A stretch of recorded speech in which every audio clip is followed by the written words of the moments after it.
Thanks for joining us for another episode of Good Teams Win, Great Teams Cover. A slightly different episode this week. As we are in the off-season and not too much is going on, what little has been going on we'll cover to start the episode. But we're going to continue our off-season draft series by having a look at a life subject, I suppose, rather than a sports subject, which is usually the case. Last week was the They Think It's All Over draft of last-minute winners, buzzer beaters, walk-off. So go check that out if you haven't watched it or listened to it yet. But this week we're going to do the things that change at 30 draft. So that magical milestone of 30 years old, the things that change after you turn 30. Good, bad, indifferent, whatever they are. That's our draft subject for today. We've got a special guest joining us. Cindy's back. She was on our and helped us out with our Christmas draft, which was awesome. So Cindy's back to help us out with this one. We'll hear about Cindy's podcast that launched at the start of the year as well. So can't wait to hear more about that. And then we'll be getting into the things that have been happening to us, good, bad, or indifferent, the last few years. Some more than others. Some of us are closer to 40 than 30. I mean, that's me now as well, Byron. Sorry, it's not just you. You didn't have to say a name. It was the look you shot me. Yeah. Spotify listeners wouldn't have had a clue though. No, that's true. That's fair. And then we'll get into it. So that should be fun. A bit of a different subject. So a little less sports heavy. We've got a few of them that will come up over the summer. Gentlemen, Byron, Joe, first of all, how are you both doing? It feels like ages, even though it's only been just over a week since we recorded our last episode. It does. These NFL slow news weeks, they do kind of dry, and especially not much footy on at the minute. But 8 days till the Euros, so life is about to get more fun and much more football heavy. Cindy will be delighted to hear that. Yeah, I can't. That's interesting. Yeah, good time as well. Like all in the afternoon, right? I guess. Yeah. Well, it's 8, 11, and 2 for me. 8, 11, and 2 is it? Yeah. Thankfully, my job we can take summer hours and take half days, so nice. There's going to be quite a few of those being used. And also, I work for a very cool company, truthfully, and they will not mind if I have the second screen with football on. So nice, good stuff. We've even got a work sweepstake going. So now who've you drawn? I'm doing it the day before the first game, so I don't know yet, but fingers crossed for England, obviously. Of course, it's coming home. It's not. They're going to get beat by the first decent team to play. We'll do a whole Euros. We'll do a whole Euros. We're going to do a Euros episode, even though it's not related to what we usually do on Good Teams and Great Teams Cover. We're going to do that next week. A betting preview for Euro 2024 in Germany. And we're also going to have some NFL slant on it as well that we're going to do, which will be fun. Cool. Joe, how are you? Yeah, I'm all good. Enjoying the sunshine now. Certainly picked up. It's fun. I know Byron mentioned the football, but the Cricket World Cup started as well, the T20. So it's sports galore right now. So it's, obviously helps with the NFL being quiet. So it's, all good. Yeah, weird that Canada, both Canada and America are in the 2020 World Cup, and some Uganda are in it. Just some wild countries, they're in it. USA crushing Pakistan. Yeah, I should have. Joe mentioned that in the chat before. I was like, it's always Pakistan that get beat by one of those teams at the World Cups. It's not always. Sometimes it's England as well. But if you bet, it's good to bet against Pakistan in those kind of games because they are good for an upset like that. But then they'll probably beat India on Saturday and find a way to win that game as well. So, Anyway, yes, cool. All right, well, what we're going to do, introduce a little bit of a new segment before we get to the NFL news. It's been a relatively quiet week in the NFL, but we will cover the big pieces of news out of the NFL. We're going to do a bit of our own personal ups and downs. So you hear a lot of ups and downs in terms of which bets we win and lose. A Good Teams and Great Teams cover. But each week we'll give you a little flavour of what else is going on. Any of you guys want to start first with your ups, or do you want me to go first? I don't mind going first. I have one, but you go ahead. Just this evening. So I've been regularly playing snooker again, first time in a long time, last 6 months or so. Your guy got a new high break this evening. Ooh, I have no idea what your high break would be. Like, I don't know what's good, so I don't want to guess. Joe set a line. Joe set a line over under. What do you think it is? 24. It's a good line. That sounds really high to me. Good line. I don't know if I have a high. That's 3 reds, 3 blacks. Yeah, go 24 and a half. Over 24 and a half. Okay. Yeah, what do you think? Over under? I would say under because that sounds fucking impossible. But Joe? I haven't played snooker in a long time. I'm going to say over just because how happy you're seeing yourself right now. So your previous high break was 24. Ooh. 3 red, 3 blacks. 26. Nice. Nice. So that's the exact reason I didn't want to go over in case it was under. It was a great line. 24 was. That's a great set of a line and great high rate. So what was your extra 2? What did you red? Yeah, red, red, black. It was on green. the colours and a bit of an odd scenario. So I was chasing the frame. I needed snookers in the frame, and there was only brown to black left. Got that play with Ben. Got Ben in the snooker on the brown. He missed it, but then also left me a free ball. So I was able to pop the blue as the brown, and then brown to black. So it's 26. Yeah, nice, very unconventional. Won the frame on that black as well. So yeah, I was very pleased with myself. If that was 10 days ago, that might have been a draft pick. That could have been, yeah. What a last minute winner that was. Yeah, I was definitely out of that frame. But yeah, I was well pleased with that. And Ben was crushed because he was comfortably winning that frame and was going to win it easy. So yeah, sorry, Ben. He often checks in on the drafts. Normally get a message from him. So I look forward to hearing his response to this. Yeah, shout out Ben. Yes, that was me. So I'm well pleased with myself. That's been the highlight of my week. Now there's other good things, but that just happened before. So yeah, Byron. So like for work, I'm a technology manager, and like I kind of head up our program management platform and making sure it works. Essentially, it's a new transition we've done. But yeah, like this last week, I basically ticked off like my 3 biggest projects of the first half of the year. So yeah, big accomplishment, and nice to go into the second half of the year with a load of new projects. Nice, good stuff. Very efficient. 3 weeks to spare. Yeah, good work. Good stuff. Joe, highlight of the week for you. You're up for the week. So went camping at the weekend, and it was the first time we used all our camping gear we bought out, and I think my highlight was just surviving, to be honest, because I think a week before there was a cougar warning around the campsite, and then when we got back, apparently there was bears spotted around it. So I think we fell in the middle. So hopefully, if they did go after him on, they would be fairly full by the time they get to the middle near us. But just surviving out in the wilderness is my highlight. Got to be careful around them cougars. Yeah, exactly. I will have one low light if we're throwing. Are we all having a low light or? Yeah, we will do. I mean, okay. Are we going to explain Joe's absence from the podcast once week when he's been mauled by a bear or something out camping? Hopefully that doesn't happen, Joe. Sorry.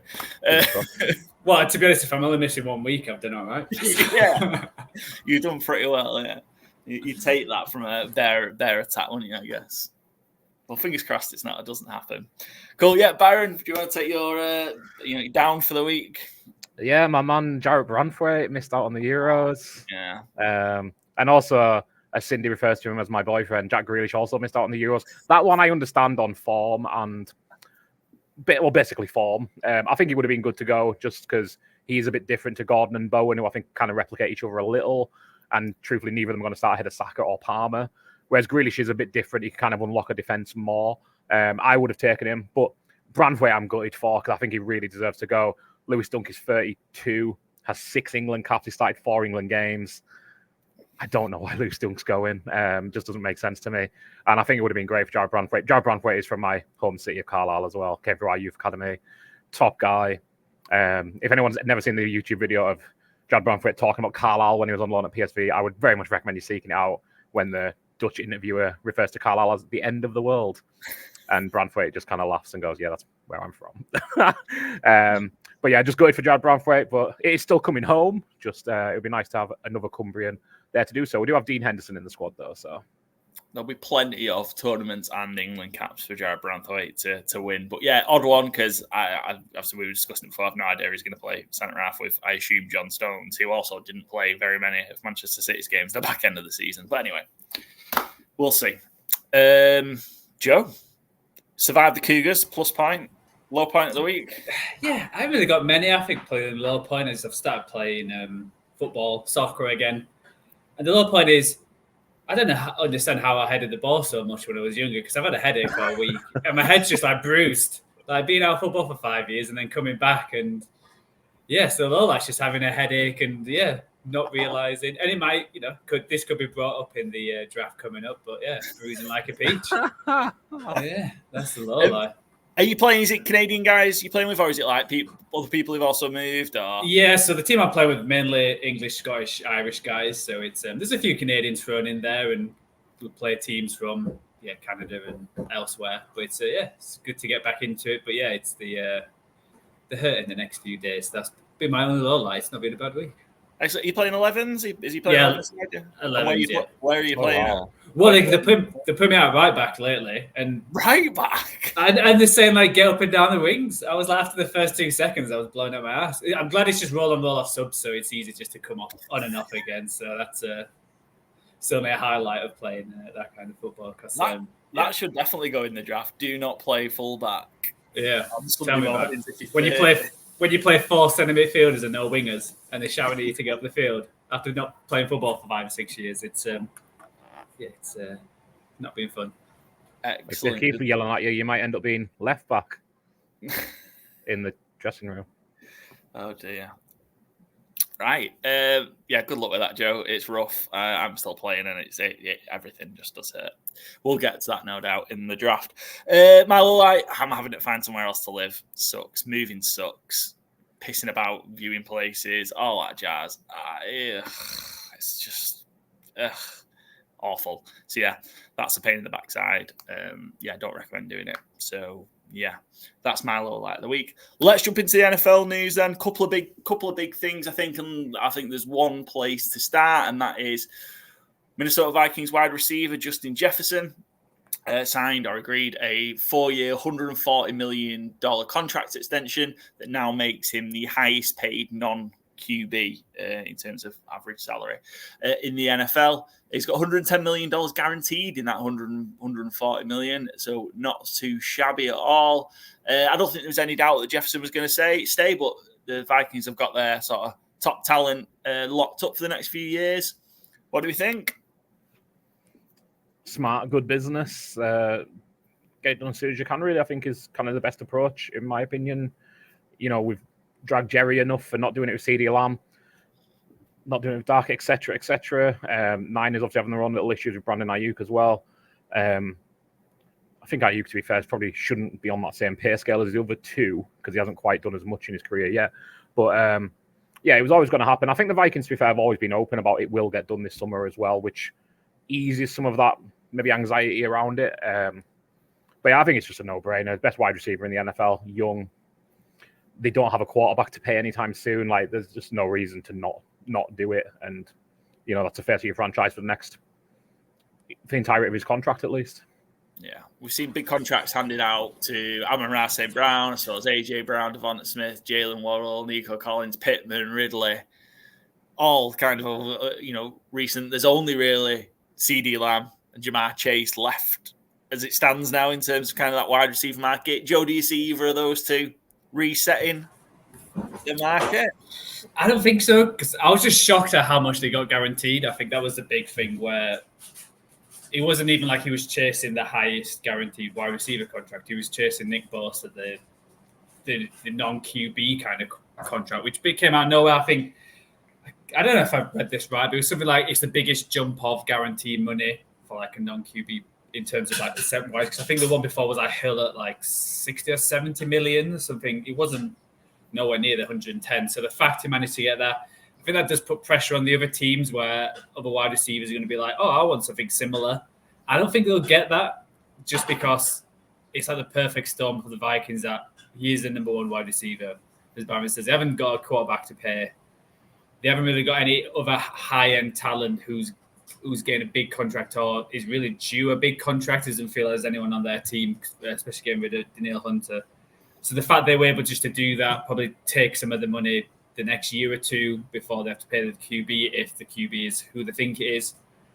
So they were in the perfect position to basically say, yeah, we'll give you what you want, just Jefferson. But a team like CeeDee Lamb, Chase, even put Ayuk in there, the teams just can't afford that much just with all the players they've got. So it's going to be very interesting how they're going to play this because, I don't think they can give 110 million or even more to them players, but they also don't want to get rid of them. So I'm guessing they're going to have to try and do in between Hill and Jefferson and see how the agents work that. So it's, it's going to be a few interesting months. I think it's made life a little bit complicated for the GMs and owners of the other teams.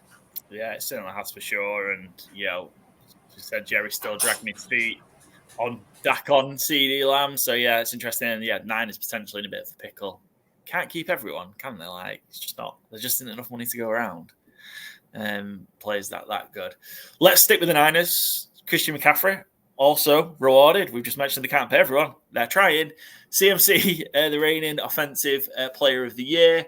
He reset the running back market for the second time in the last few years. He signed a 2-year contract extension with the Niners, 2 years, $38 million. Works out $90 million a year, which I think in the end he worked out he's going to get an extra $24 million in guarantees, which is not too shabby. Again, fully deserved. CMC's been fantastic for a long time, but he's been incredible since the trade from the Panthers to the Niners partway through 2022. Yeah, I mean, again, can't really argue it. It's so important to that offense. I think Debo does some of what he does, but I think McCaffrey's more reliable, and it's just so good. Like, I know it sounds really kind of base level analysis, but he's so important and he's so good. Like, will he fall off? Maybe, but I think, you don't want him disgruntled. You don't want an issue going into the season. You don't want Elijah Mitchell as your RB1 in a, Super Bowl or bust again year for the Niners. They're playing at that high level. It's the same reason that it doesn't make any sense, because what they're going to do with a second round pick, they want to win. They need the players on the field. So yeah, I'm happy for McCaffrey. It's always good to see a running back getting paid. I don't think it's certainly not going to reset the market, because there's no other running back that's Christian McCaffrey. But yeah, good for McCaffrey and good for the Niners, I think. Well, have we seen, is this turn now? Because we saw in free agency, running backs get paid a little bit more than they usually been getting paid. Saquon and a couple of others. Is McCaffrey does he sit outside of that because he's so different and what he offers to the offense overall, Joe? Yeah, I think so. I think when you just even think of last year, I don't think he was like McCaffrey and then there was a step below. And I think being in the Niners is perfect for him as well, which I think what helps that they're able to use him as best as his ability, and he's going to get huge numbers. So, yeah, I'm happy that I signed, I think he's to 2027 now. It'll be 31. So, that's normally when running backs drop off. And it has also cleared some cap. I think that's what's helped as well. I think he's cleared like $7 million in the cap, and now they're like 7th with the cap space in the top 50, like top 51 players in the league. So they've got money now, I think, to possibly get Ayuk signed. And it could be something where you give him a lot of money up front. So they've got like $30 million to play with Armstead leaving as well. So possibly that could be the deal for Ayuk. Get him in, take some of the hit this year. And I still think they'll get rid of Debo next year. And then that's when Ayuk's money will go then. So I think it's a good deal all the way around. I don't know if I don't think he'll reset it fully, but I think he fully deserves it and is clearly the best running back in the league by far. Excellent. Yeah, I think we might have Byron and Cindy drop in and out as we go. Still having some internet trouble, I think. So we'll work with it, Joe. We'll carry it while those guys are jumping in and out. Other than, I suppose, main bit of news in terms of, again, any contract extensions or whatever, is Kevin Stefanski, the Cleveland Browns head coach. He, along with the general manager, Andrew Berry, signed multi-year contract extensions with the Cleveland Browns. Stefanski won the Coach of the Year award for the second time this past season, with, quite frankly, a miracle run that the Browns had to get to the playoffs. And get beat by the Texans. I'm just trying to remember who they got beat by. But a miracle run on the back of Joe Flacco. There seems to be a bit of pressure on Stefanski before this season. Obviously, they had the season where they went and beat the Steelers in the playoffs and beat the brakes off the Steelers in the playoffs, and then didn't kind of follow on. They've got the problems with the quarterback and the situation they've got in with that. Is this just kind of a steady hand to keep sailing the ship, or what do you think is Stefanski getting like this extra? It's a big vote of confidence in him. I think it's interesting because, like, is that the vote of confidence that if it goes south for this year, it's Stefanski who stays long term and not Deshaun Watson? Do they do the Russell Wilson type thing if it doesn't improve this year?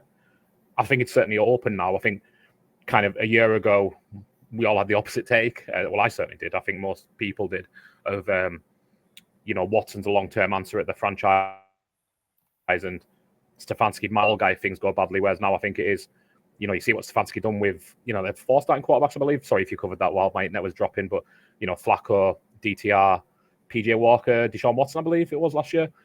And still, like you said, got to the playoffs, great run. I think Stefanski's earned that kind of trust. It's not always been perfect, but I mean, you look at what the Browns' history has been, and it's never really been better since they reformed. So, again, I think it's a pretty good decision. Yeah.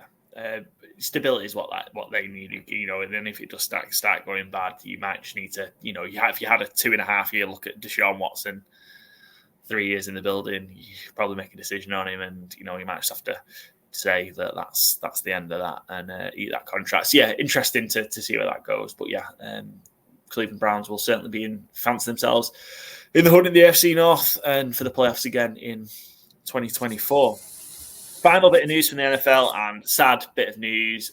One of the great offensive linemen in NFL history, Larry Allen, formerly of the Cowboys and San Francisco 49ers, passed away this week, aged 52. Which is crazy. He was on holiday with his family in Mexico when he sadly passed. Larry Allen, one-time Super Bowl winner, 6-time first-team All-Pro, 11 Pro Bowls, in the 90s All-Decade team, the 2000s All-Decade team, the 100th anniversary All-Time team. He's also in the Dallas Cowboys Ring of Honor as well. Just a beast of an offensive lineman, guard mainly. And yeah, just obviously sad to see him pass at such a young, 52 is a young age, isn't it, for an elite athlete as well. Yeah, and I think when you look at, you speak of an athlete, when you look at him at his prime, I'm not sure how many more impressive athletic specimens has been in the NFL. I can't remember who the clip is now. I'm pretty sure it's against the Saints of Larry Allen chasing down an interception return. I mean, this is not a small guy, and he's sprinting, chasing down. And he's one of them players again. I'm no O-line guru. I remember we had our great coach on last year for one of our interview series, and he would certainly be able to spot a great guard earlier than I could. But Larry Allen was just dominant immediately. As soon as you watch tape, it's like, oh shit, this guy is beast. He's bullying people. I was watching an interview with John Randall. In the aftermath of this was a pre-recorded one, but he was the only offensive lineman he would not even try and troll. He wouldn't try and wind him up because he's like, I just don't want him angry. And that's John Randall, again, a Hall of Fame D tackle who got in everyone's face, rallied everyone and riled everyone up. And he's just had so much respect for Larry Allen as I just wanted to essentially try and get out of his way. Real pro's pro and sad loss at such a young age, like you said. Yeah, Joe, Allen finished his career at your San Francisco 49ers.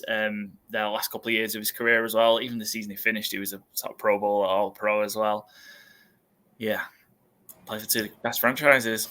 Exactly. Yeah, basically everything what Byron said. I think he said everything. It's certainly a young age, and yeah, it's crazy. But yeah, I saw that clip as well. I think he ran down a linebacker, and it was just like, you'd be worried if a big guy like that's chasing behind you, you'd probably try and put the burners on, but you couldn't even get away then. So.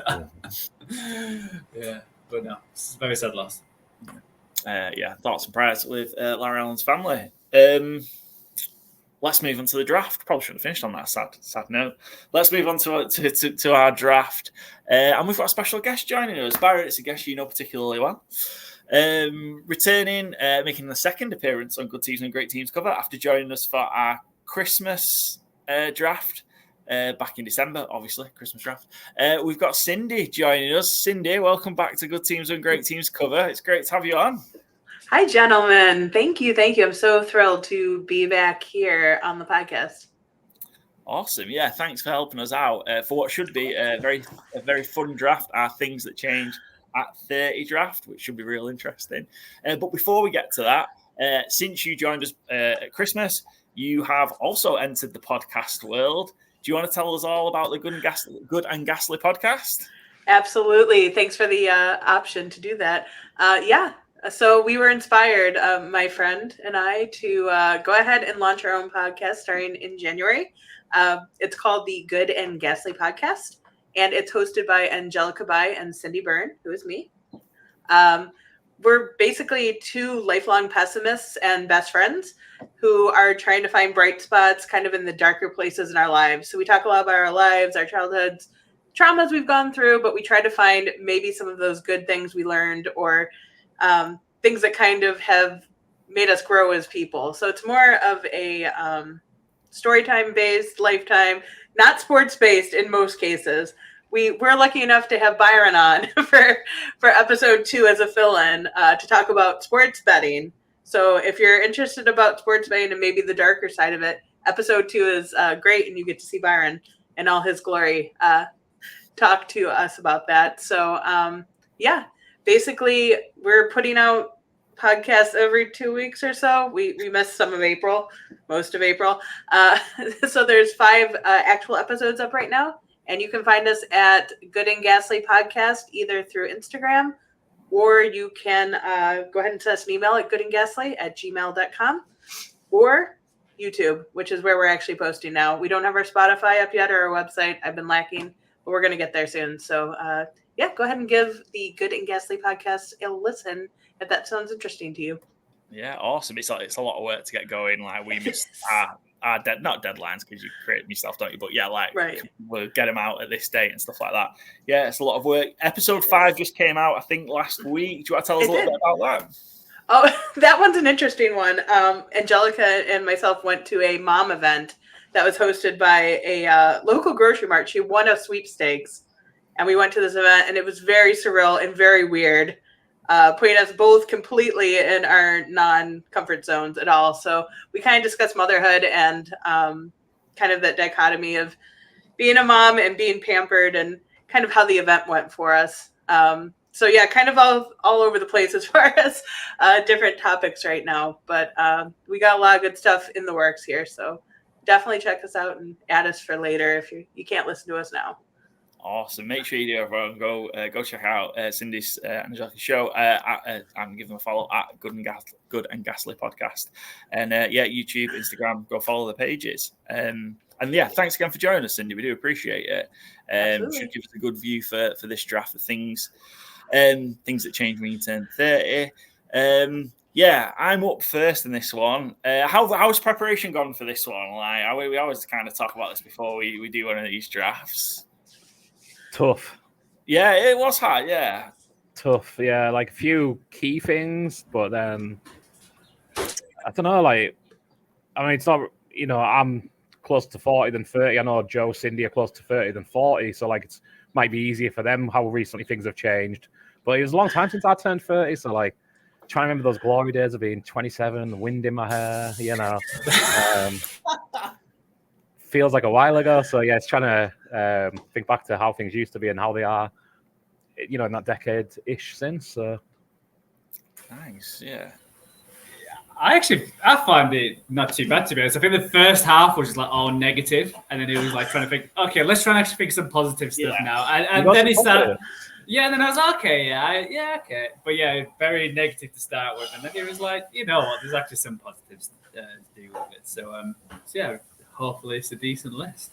Yeah, good stuff. Cindy, how did you find kind of preparation for this? I found myself not able to remember when things happened. Much like Byron said, I am T-minus like 90 days to turning 40. So I have a... yeah, I've been lying to John about my age for like 8 years now. No, but I have a pretty... good grasp of that time since I'm very close to exiting the 30s. Much like, Joe said, I started pretty negative, but tried to find some bright spots in there. So hopefully we all don't have the same top 5. Yeah, I thought it was pretty tough as well. Again, similar thing. I had just a load of bad things, and then it's like, no, there's loads of good stuff as well. So I tried to balance it. I've got so the order for this is I'm first up, so it'll be me first, then Joe, Byron, Cindy, and then Cindy, you get the double pick and at 4 there, and then come back around. We'll do 4 rounds, so it's 16, which is and then we'll have some honourable mentions at the end, no doubt. So yeah, I'm up first. I've been torn what to do since knowing I was going to go first a couple of hours ago when Byron did the 100-yard rush. Not so much like last week where I knew I was going to take Ole Gunnar Solskjaer as late winner for Manchester United, the Champions League final. I knew that for a very long time. This one I'm not sure, so I don't know whether to go with one which I think is a more universal 1-1 or what is my personal 1-1. But I think I might get mine on the way back round. I don't know. I don't know if it'll survive till 8, I guess. So I'm going to take the number one pick in the things that change at 30 draft, which I think most people will be able to relate to, is that hangovers just become an absolute killer. Just so much worse as soon as that clock ticks. And yeah, brutal. I remember a time when I always had hangovers, but like I could always deal with them and manage them and just, go again. And, plenty of times just kind of, you could go for 2-3 days and it'd be no problem.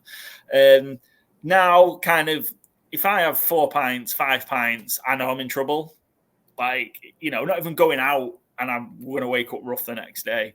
Like my tolerance to alcohol seems to be the only thing you get worse at the more you do. So the more you drink, the worse you get at it, I think. And that certainly seems to be the case once you post it. And yeah, hangovers are just brutal now. Like I think it's gotten out to the point where it's more than just the next day. I think it's like a day, 2 days that are just ruined by it now.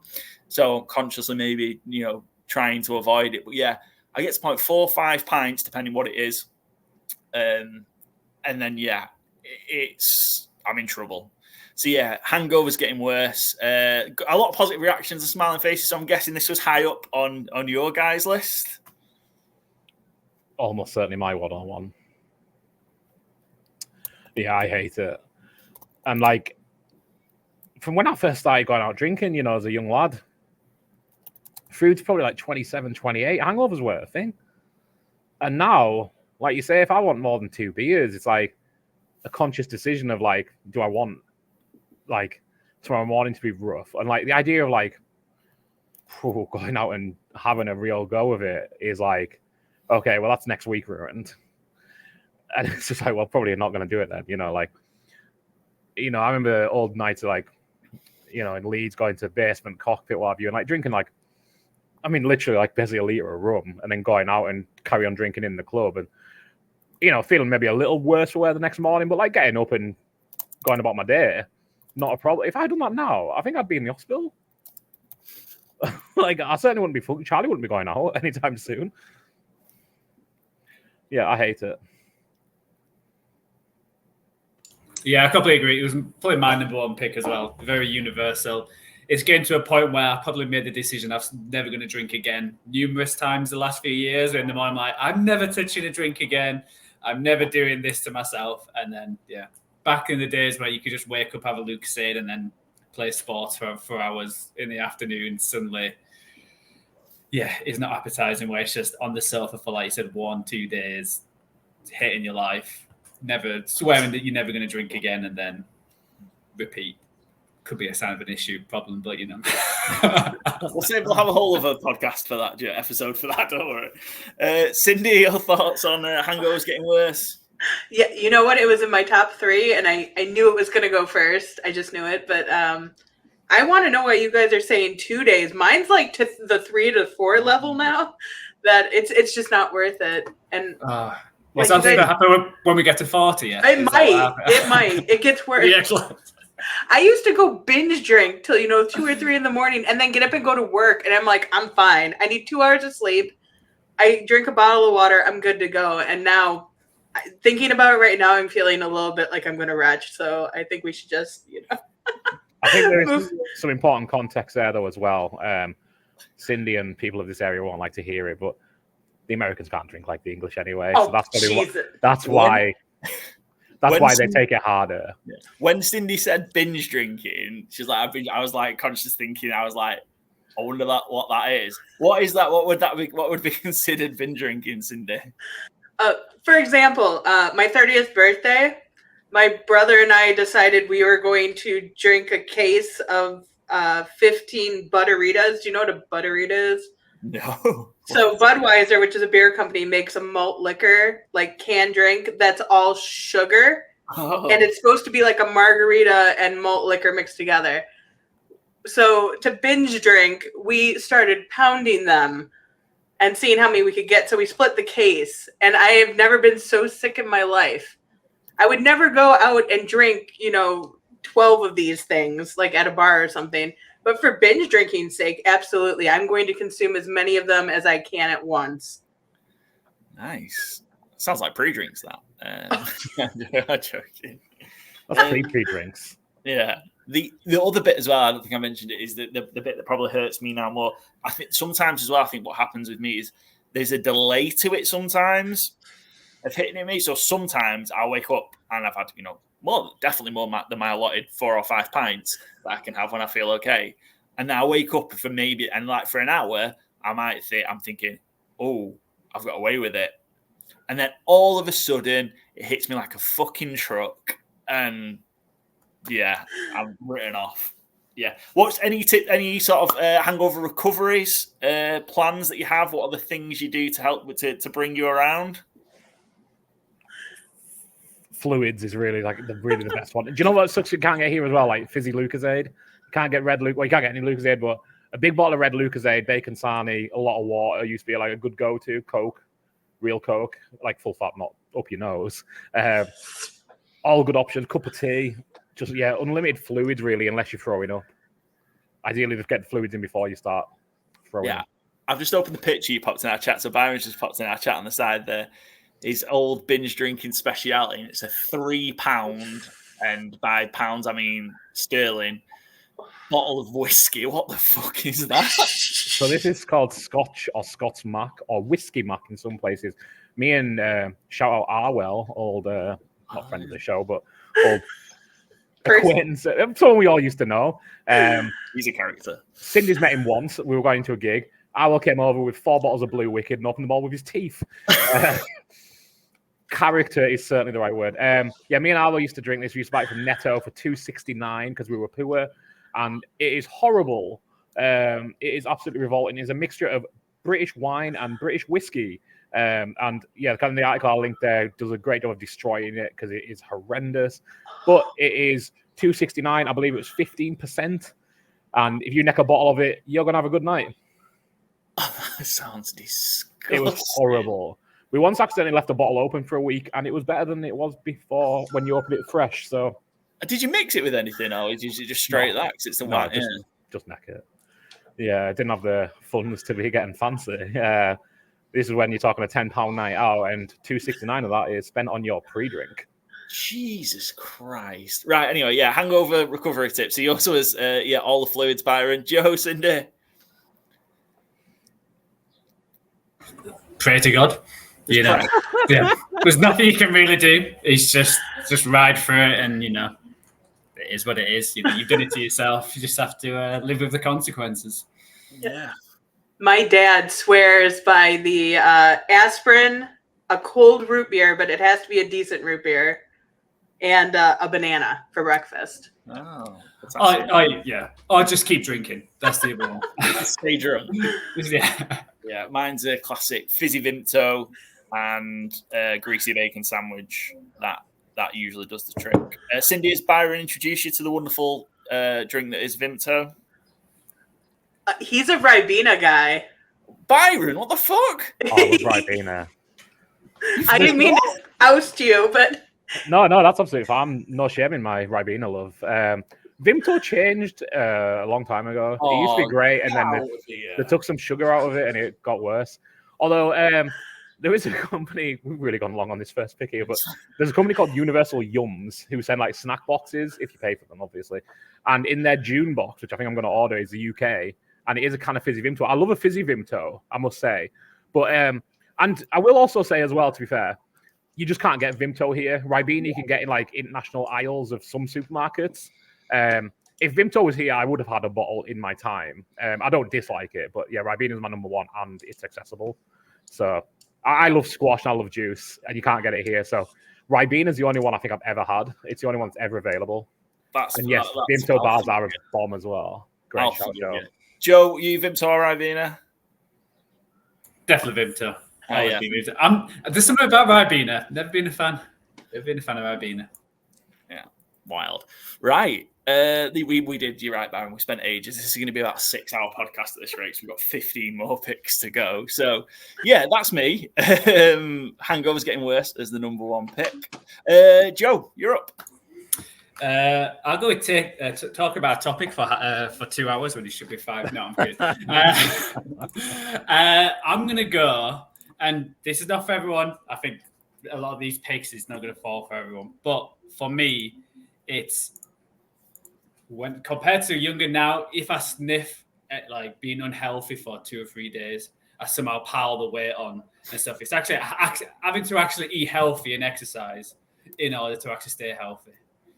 Back when I was a young whippersnapper, could eat, drink, do whatever I wanted to do, and I wouldn't put any weight on, wouldn't put anything like that. Now I like sniff a chocolate bar and I put on like half a stone. It's depressing, man. It's depressing. Why can't I just eat what I want, eat all the unhealthy stuff, but still not put the weight on? It feels too unfair. This cruel, cruel world. Yeah, if we could cover that as metabolism slows down, I think that's there you go. Right, we'll go for that, yeah. Yeah, it was on my list, yeah, for sure. And Joe, you're pretty active, you're pretty healthy.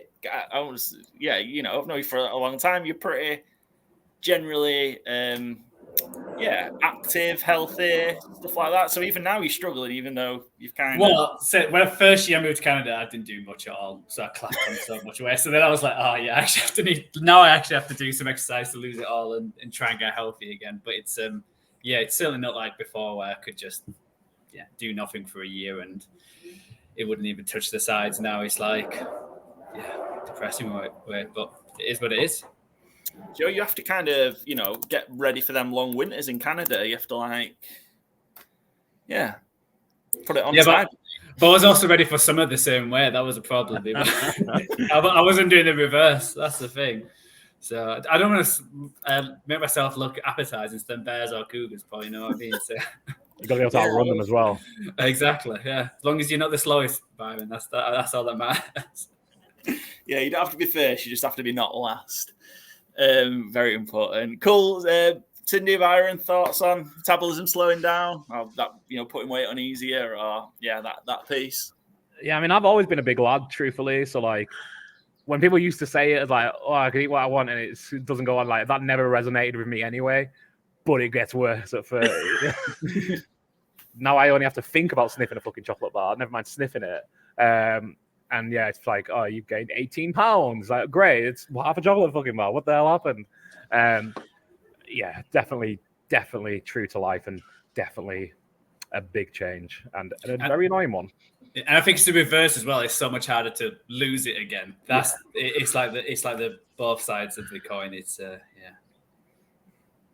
Yeah, good pick, Joe. Cindy, thoughts?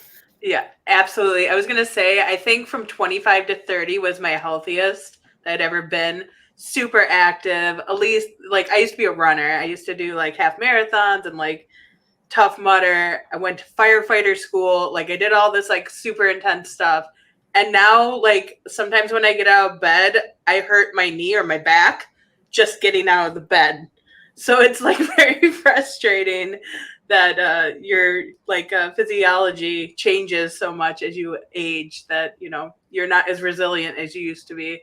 And definitely, like John was saying, the weight loss thing, my God, it's just, I swear to God, some of it's genes, some of it's age, who knows? But it's definitely one of the super depressing parts of getting older. And you're saying you're running half marathons. I get out of breath eating a marathon nowadays. Marathon used to be a Snickers bar. Yeah, I figured. For our 26 to 30 demographic. Nailing it, yeah. Got any 40 plus listeners? We're about to. When's your birthday, John? It's over a year away, so let's chill out. I'm one of. So you mentioned it before, Byron. I'm one of those annoying people. This is starting to hit me, but it's not quite yet. I'm still quite lucky. I eat shit most of the time.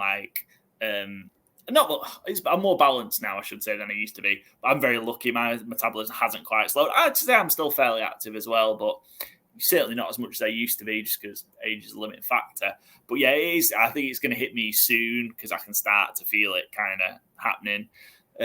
So yeah, I'm very lucky. Again, I think it's Gene's my old man's the same. He just eats what he wants, drinks what he wants, and he's 6 foot, like a rake. So yeah, but it starts to hit me. Well, I didn't know how to say like a rake then, but I put my finger up. I don't really know. And to be fair though, if you're playing more snooker, you need that snooker player's body. So yeah, I've not found this dash yet, but the new Pete Ebden, yeah. All right. You want to get that Luke Littler body. That's where you want to be. Yeah. I'll do all walking around the table because my visits are much longer now with my longer break. So yeah, burning it all off. No boozing whilst playing snooker though that's definitely good. Yeah, I know. Traditionally you would just get hammered while playing snooker, but yeah, trying not to. That's why my break is single digits. Yeah, it's so much more difficult. I did it the other week. I can't remember what it was. I completely changed subjects. I know, but I had like 6 pints playing snooker, and by the end I couldn't fucking see. Couldn't see to the end of the table. It was a disaster. What you want is a bottle of Scott's Mac in one hand, Q in the other. Try and get a 6 break. And 20 Benson and Edges. Right. That is Joe. Good pick, Joe. Yeah, good. Yeah, I think it was at the top of near the top of a lot of our lists. Byron pick number 3. Yeah. Annoyingly, I think it's been a strong opening 2 picks. Kind of,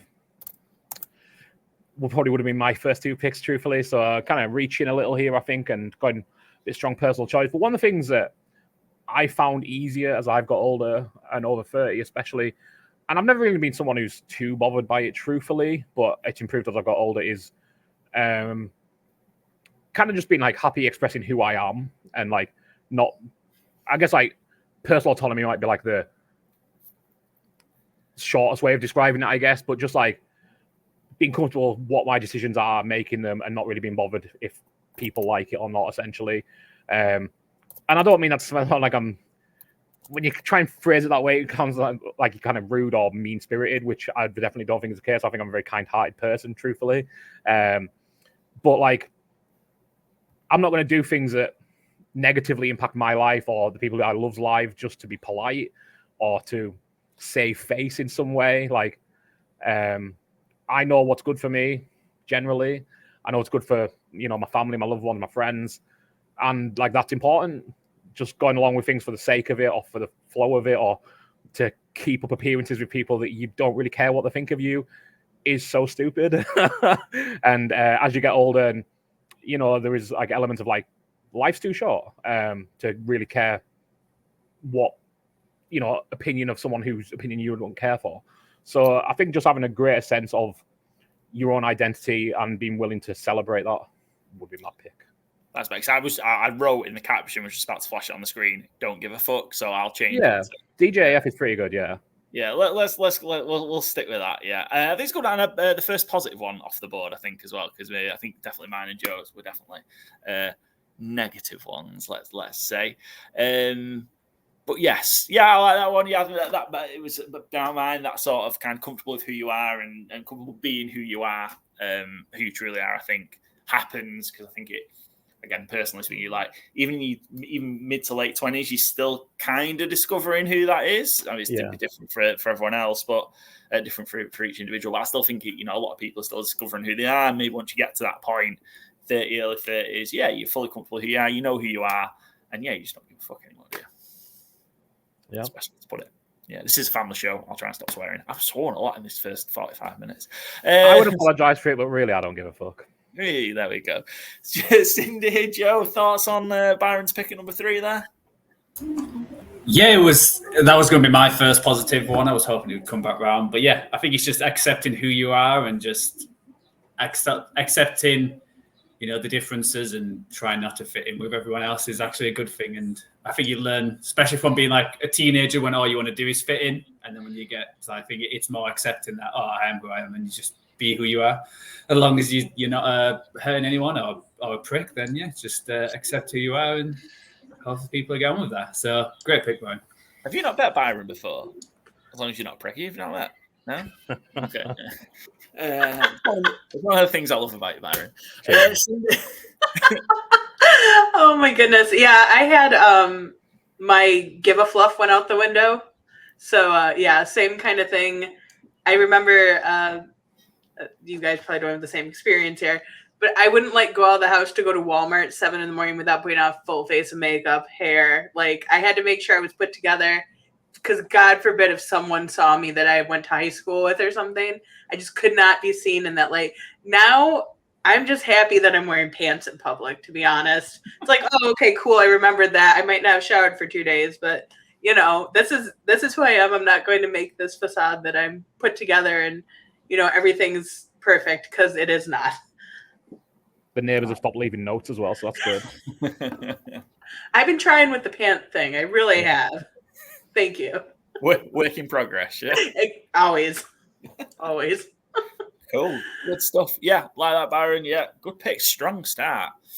Cindy, we're on to you. First of your 2 picks. So first of all, to finish off round 1 with pick number 4. Yeah, this is rough, guys. You've left me in this position where I'm having to make some strategic guesses on what you have. So with such a strong start, I think I'm going to end this round with I feel like when I hit 30, my excessive spending has been curtailed. It was curtailed. And John might not, sorry, Byron, as you know him, may not agree because of a very bad choice I made earlier today. Oh, today. Okay. But for the most part, in your 20s, you typically are making so little money anyway. What you do make doesn't matter. So it comes in, it goes out, whatever. Doesn't matter. You spend money going out and going to concerts or traveling or doing whatever the heck you want. And you don't worry too much about like tomorrow. Because really, what is tomorrow when you're 20? You know, it's just, you know, another day to party. I remember, unfortunately, this is another drinking thing. I got trashed one night. I literally bought a full-size keyboard on Amazon. Never played keyboard in my life. Don't know how to read keyboard music. Never touched the thing. It arrived and I was shocked. I'm like, where is this like $400 keyboard come from? Amazon. I was drunk and figured I was going to start a band. Did not happen. What happened to the keyboard? Yeah, you know what? I had a friend that actually took it off me because they did have a band. So they were able to utilize it. It didn't just sit in the garage, you know, covered in dust for 10 years. But yeah, one of those things that, you know, it just, at that time, money just didn't really matter to me. It wasn't like a real kind of thing. John, don't call me out on this. I need to know what happened today now. Like. Do you want to yeah, I'll go ahead. Yeah. So last night, Cindy's like, "Oh, my box is arriving tomorrow," and I'm like, "Oh, what box is arriving?" Sounds exciting. So there's a new thing in the US, I gather, called, and this is not a sponsor. This is not an advert. This is the opposite of an advert, called Fun Delivered. Do not use it. It's junk. Where some company ships you a box of packages that were undeliverable at the time, so they got returned to the company, and they just box them up, and you can buy a box of other people's undelivered packages for $100, and they ship you the box, and it arrived today, and they were all from China. Attempted delivery in the US, apparently. Not too sure how legit that is. And it was 8 packages, I believe. All junk. Total junk. One of them was like 2 very specific like parts of something. No description, no labels, no box. Just in a loose package. Looked a bit like, I don't even know what they look like. Something you'd hang your towel on, but like definitely not for that. They had like 2 prongs coming off them. There was a large, what's the team? LA Dodgers unofficial hoodie with Minnie Mouse on it. There was a large, horrible feeling California sweatshirt, 1989. Don't know what California 1989 means. A random, you know, about this size, 2 by 6 inches metal plate with nothing on it, just a 1 metal plate. And I will send you guys the picture of this canvas with a buxom lady on it, fully dressed. I mean, not. But I just open it up like this way, and it's just a woman with a lot of cleavage in front of me. I don't know who she is. I don't think it's a celebrity. No, it's like a personal photo that someone had added to a canvas. Yeah, and I think there was 8 total. I can't remember what else. Oh, 2 incredibly cheap-looking bracelets, necklaces, something. It's all going to Goodwill. So if you're in the Lake Villa, Gurney area, Goodwill, you might be able to pick up some incredibly shoddy, cheap merch. Imagine walking into the shop and your photos on that. Yeah. How the hell has someone got my photo? We put it on this I just popped it in our Facebook chat if you guys would like to check out this charming young lady. I'm saying that she's not ugly or anything. It's just a very unusual thing to find in a box. I just put out. This is Cindy curbing her spending. This is $100. I'm gonna make an art piece out of it, I think. When you said what did you describe it? Buxom lady, I thought we were like I thought we just all of a sudden turned to like the Benny Hill show or something. Yeah, I mean the language is deliberately quite awful, truthfully. I was trying to be like somewhat dignified, but also sound like a moron. We need like a draft of Carry On films or something next. As long as we don't have to reach around. Oh, see, I only bought one of these boxes though. 20-year-old Cindy. Yeah. I would have been like, hey, you got to buy at least 3 to really know what you're getting. So. Hey, John, we can't make rent this month. I just checked out their website. The website's awesome. I'd have been lured in by this. The website does this. Thank you. Yeah. I saw a freaking TikTok about it, okay? TikTok got me.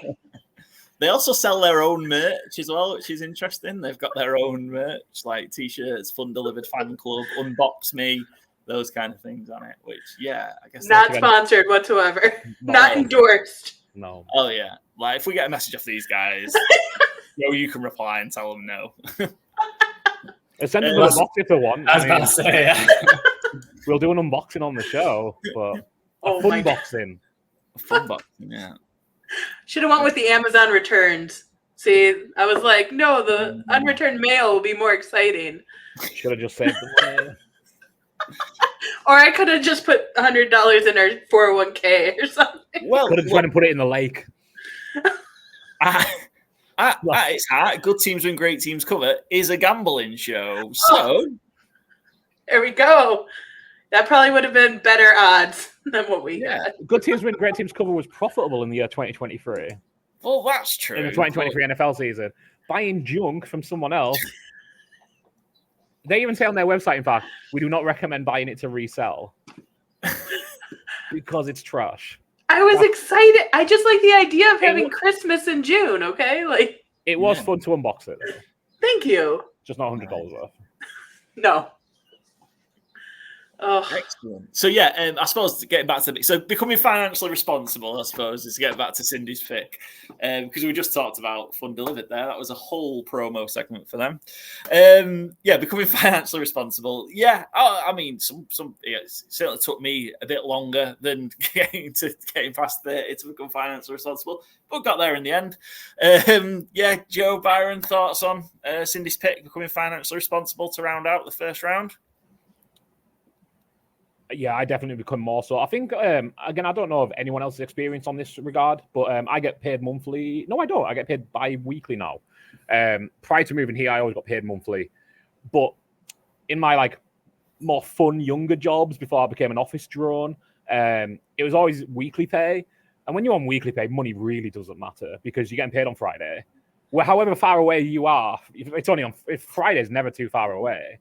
So, if you're broke and you don't have £2 to your name on Tuesday, well, you can make it through Wednesday and Thursday. It's a lot easier to be frivolous.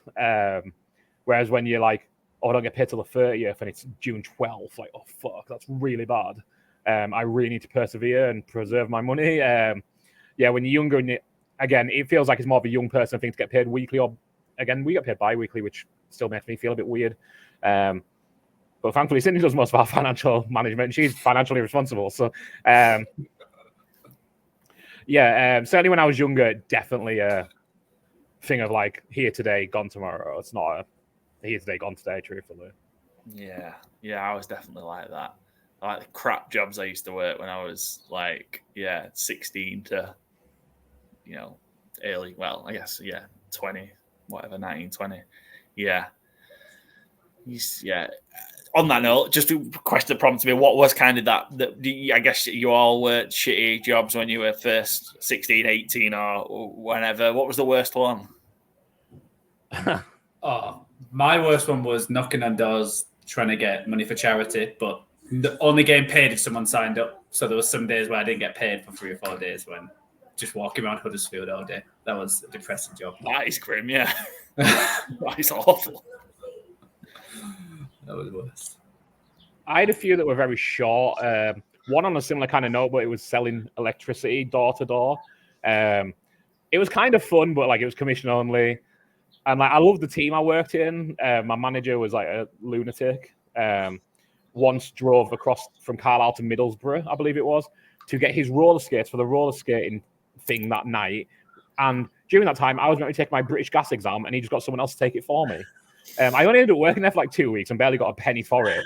But it was basically always a DOS. But it seemed pretty immoral and awful. The actual worst was working as this was only a few nights a week I would do it, but it was being a dishwasher in a Chinese restaurant where the owner felt me up a couple of times. So not great. So I once, this was punk Byron, just got into all that, and I had a pink mohawk at the time. Not a big one, but a short one, dyed the middle bit pink. And something like, John, you look like a girl. You feel like a girl, and just grabs my bollocks. Oh my God. Yeah, and not great for £5 an hour and a curry at the end of the night. And it was also one of my best friends at the time's dad. So wild. Bleak times working at, I'm not going to name the restaurant. It doesn't exist anymore. I can't remember the name of it. It's not. I'm not trying to protect them. It doesn't exist. Yeah. There's a lot of fun there, pissing about in the Chinese restaurant. But you look back and you're like, man, 14, 15, 16, and there's a creepy old Chinese man grabbing your bollocks. Wild. I did not see that coming. That was certainly a plot twist. Likewise, did not see it coming. Oh my gosh. Yeah, I don't really know what to say to that. I used to work in Sports Directs, and it was a dream compared to that. Mike Ashley didn't try and fill me up. I did have kind of my shop job, my retail job from 18 to 20-ish, 21, 22. I worked at a service station, Southwest Services, if you're ever on the M6 near Carlisle. Bomb service station. It was great. I loved working there. I only left because I went back to uni, moved down to Leeds. But yeah, we used to have so much fun. You got bonus pay as a supervisor, bonus pay to work weekends, and you just dossed around all the time with people your age, essentially. It was I couldn't really put it as a bad job because I had a lot of fun doing it, but it was definitely a shit job. Yeah. That Sports Direct one, I started the same day I finished my last GCSE exam, and it was £3.40 an hour, I think. I was 16, just not long turned 16. But plus point didn't get felt up by the shop manager. Cindy, what about you? Yeah, I don't know if I can beat getting felt up. I would say probably I worked for a large hardware store chain that's very popular in the Wisconsin area, if you're familiar. Is it a place with helpful hardware, folks? No. Oh. I also worked there, though, in high school, and that was my favorite job ever. So very different cultures. But that job, the people were amazing. The job itself sucked. It was run by rodents like rats and mice. Oh. And they would die in between the shelving units, and we would have to pull them apart and clean it up. And then we also had a bunch of birds that would get in there because of the lumber warehouse, and they would die. And we'd be clean up dead animals basically all day was my job, with no PPE or any kind of cleaning equipment or anything. So dealing with horrible old men yelling at me about tools and then dead animals. That is, that's pretty grim, to be fair. You give you a run for your money, Byron. Cool. But yes, good picks and becoming financially responsible. Nice positive, 2 positive picks in a row. I like that. That was good. That's the end of round 1. So we've got hangovers from me, metabolism slowing down from Joe. Byron's don't give a fuck attitude. I guess that, not caring as much what people think and comfortable being yourself sort of approach to life. And then Cindy becoming financially responsible. Cindy, you're going to kick off round 2 for us. What have you got for us? Okay, so I'm taking a gamble on this because this might not be the case for y'all since you are from the UK. So in America, we have this thing called healthcare insurance where you have to pay money to have a company insure you so you can go to the hospital. So basically, in my 20s, I didn't have health insurance because I'm in my 20s and I'm healthy. I'm only going if I'm absolutely going to die. I'm not paying for this crap, right? So I would have to be losing an appendage or so sick that, I couldn't breathe or something. So we definitely never did anything like yearly checkups. And that's something that changed in my 30s is I got health insurance because I had a better job and could afford it. And now I go to the doctor on a regular basis to make sure everything's good. I get dental work done on a regular basis, same with my eye care.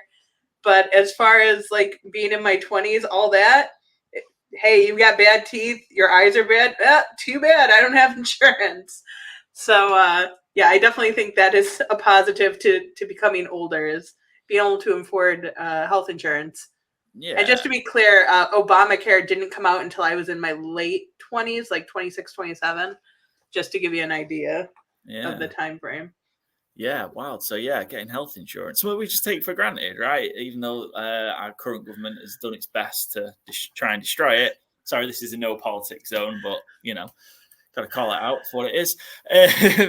Yeah, the NHS is a wonderful thing, and we are very lucky. I'm sure it's something that Byron and Joe miss. Although, do you get healthcare in Canada, Joe? How does it work in Canada? I don't really know, but I know every month money comes out of my check to go towards insurance. Yeah, but I think it's like half and half. We still get some free, but also. Yeah. But I also I'm supposed to spend that money, like going to the dentist and stuff like that, but I just never do. Just because it must be the British way. So I'm just wasting money as it is now. So I need to figure that kind of stuff out. It's too confusing. Yeah.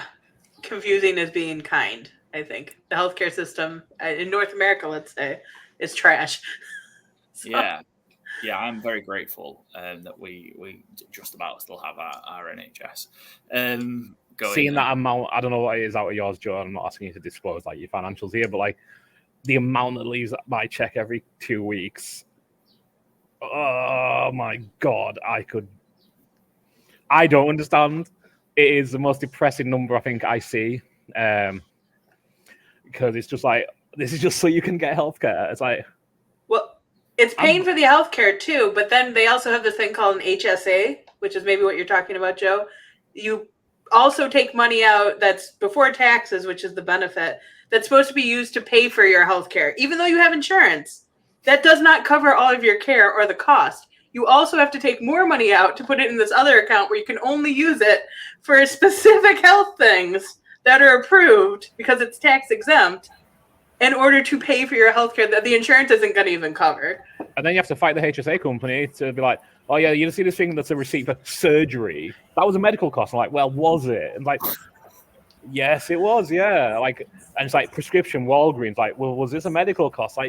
What do you think I was getting at the pharmacist? That's my prescription. Is that a new soda I don't know about? No, it's a fucking medication. Just pay for it, you. Wild. Maddening. Yeah. I mean, to be fair, I don't think, I imagine in our lifetime, or you guys are all going to be there. In my lifetime here, I imagine it will change. And that British people going fucking nuts. Yeah, it's a good one. Yeah, I think I'm the same. You Cindy, unless I think I have this attitude now. To be fair, still, and that's very. I don't know. Yeah, it's not great to me because I've got a lot of the stuff. I've paid for dental care and stuff like that as well. But unless I can't go on, I'm not going. I also think it's a bloke thing as well. I think as you get a bit older, where you just I'll be fine. It's all falling off. It'll be all right. It'll fix itself. Yeah. Approach have to a lot of things. But good. Yeah, real good pick. Yeah, I like that. Any additional thoughts, Byron, Joe? I could go all night, but no, I'll leave it. No, yeah, good pick. Just basically looking after yourself a bit more, isn't it? Just now that it's they're all knocking on. I think it becomes a bit more of a priority, doesn't it? I think, yeah. Cool. Good stuff. Byron, back to you. All right, a bit of a, and again, Cindy might call me out now on this one. I think, a lot of this is about like looking after yourself, taking care of yourself, but this is more like a specific entity of that. And again, I'm not so good at it nowadays, but there's been periods in my 30s where I've been a lot better at it. In my 20s, it was kind of something I just kind of disregarded. Have a skincare routine and look after your skin. Do it regularly, get into a habit of doing it because it's very important. Wear sunscreen, wear serums. See, I even know some of the words now. But just like do it regularly, do it often, and just look after your skin because, when you look back at like the 80s, when you see like episodes of Bullseye, and you're like, oh yeah, this guy must be a granddad, and like, oh, 27, mate, and you're like, what the fuck happened to this guy? You don't want to be that guy, So I'm not. Camera's far enough away. My skin probably doesn't look too bad. But yeah, it's important to moisturize. It's important to look after your skin. You don't look like a wrinkled old prune at 37. So yeah, just do it and look after yourself. You've got to tell us, what is your skincare routine, Byron? Oh, so I use Lush soap, Kalamazoo. I love it. I've used it for years. Smells delicious. Lush is a great company. And then, just moisturize. A serum that Cindy picks goes on my skin. And that's kind of just like a nightly thing. And then, we do face masks again. Not as often as we should, but I don't know. Fortnightly is probably a good thing, but probably monthly is more realistic. And just generally like keeping to those like pretty basic standards. Sometimes put a bit of eye cream underneath if we're feeling a bit lousy. In fact, I've got a L'Oreal eye cream here. Just if I ever. Oh yeah, the ball thing. Just the ball thing. If I'm about to go on a call, I'm not looking so good. I mean, obviously didn't need to provide it today because I'm looking fine. But yeah. No, it's a laugh, Joe. It wasn't a joke. As always, Byron. Exactly. Well, that doesn't happen by accident. It takes a lot of hard work to look that good. Indeed. So, yeah, that's kind of my overarching thing. Just put the time in. Doesn't take that long. And the benefits show themselves. The eye pen thing, the L'Oreal thing, I've not had it. I've not bought them for a while. But I used to have them, but I've had it a couple of times. Just like, tired eyes or whatever. That thing is awesome. Yeah, it's really helpful. Yeah, because of all the things that could have been drafted, you having a skincare routine in round 2 was not one of the things that I was expecting. Well, when you hit your first ball, you just don't give a fuck. So, very true. Yeah, very true. Nice, Joe. Thoughts? Have you got one, Joe? I put moisturiser on after the shower and every morning, so I've started to do that. So it's it's certainly something that creeps up on you. I don't know if it's the same way you are, Byron, but it's really dry weather here as well. So in Calgary, it's super dry. So if I don't have it, it's not a fun day. You notice, Yeah, and definitely sunscreen. I remember when I was younger thinking, I don't need sunscreen. It'll go red and then it'll go brown and I'll be perfect. Now it's like, I guess get the factor 50 on some places, 13, 20 everywhere else. It's certainly a thing. It's certainly changed from the 20s where you used to go to festivals and be like, what happens, to be honest. And we'll see how hopefully don't get too red. Don't wash for 3 days and just get, many steps closer to skin cancer. Yep. For the first time, I know it's an odd thing, but I suppose the first time I went away in end of April, I went to Naples in Italy for a long weekend. Weather was very nice. It was like warm, but not too warm. Also, I'd not to potentially tip a pick. I'm going a little bit thin on top now, as what happens as you get a little bit older. I burnt my head for the first time, and that fucking sucked. Oh my God. You don't just get your hair's just thinner, and that was truly awful. Yeah. In the battle of man versus sun is undefeated. Yeah, I'm not the skincare routine. I'm a cocoa butter guy. Nice. Terrible way to say that, but it's just clip that. Look, I'll take Palmer's cocoa butter sponsorship for sure. Over food delivered any day. Yeah. Okay, so somebody's done, and this we might need to edit this bit out from what I'm about to say, but I'll say it anyway. So how that happened. So it was recommended to me. The cocoa butter is not predominantly used, but used a lot in, I suppose, kind of Caribbean community, I guess, a lot particularly. And a friend of a friend, I think it was a friend of an ex-girlfriend, was explaining how she got her fella. So it was a black woman with a white guy, and she was explaining how she got him on it, and her justification for it, or how she sold it to him and me, was that, well, black don't crack, so that's how you, and that's the reason why. Probably going to edit that out of the podcast, but yeah, and to be fair, I mean, it works for me, so yeah. Nice one for our show. Get the milkshake. That on its own is a terrible clip, so don't just clip that bit, Byron. The one thing I do need to work on, Cindy will yell, is my ashy elbows. Yes, absolutely. They're terrible. All right. This isn't a roast. This is a draft. It's one thing I do need to improve on. Everything else I think I don't do too bad with, but yeah, my elbows are a source of constant complaint. That'd where the coconut butter would be great. Yeah, coconut butter would be good for that. So yeah, Cindy, I think you're obviously pro having the skincare routine from what we've heard. I switched from being the girl that spent $1,000 a month on makeup to the girl that spent $1,000 a month on skincare. Like when I crossed the 30s threshold. Once again, curtailed the spending back now, so our routine is very basic. But skincare is key and king. If you are entering your 30s now, that is freaking great advice. Always wear sunscreen every single day. Yeah. Doesn't matter if you're driving. Doesn't matter if you're sitting by the window. Wear sunscreen. Bam. Yeah. That sun will fuck you up. It will. I really wish I didn't say that. I'm going to have to go edit this goddamn thing. I hate editing the podcast. It's just terrible job. I edit every single one of ours. Yeah, I try not to do it. I haven't done it for a while, actually. I don't. The last one I edited, like truly edited, was the drunk music one we did ages ago. Mainly because I was really pissed at the time. I wasn't the only one, though, to be fair. But yeah, it was a steaming. It came out. It was great. It was a great episode. But yeah, it's just a hassle to do, and I'm gonna have to go do it now. Otherwise, we might get cancelled. Maybe I should just chance it. It might be for the best. Right, let's move on.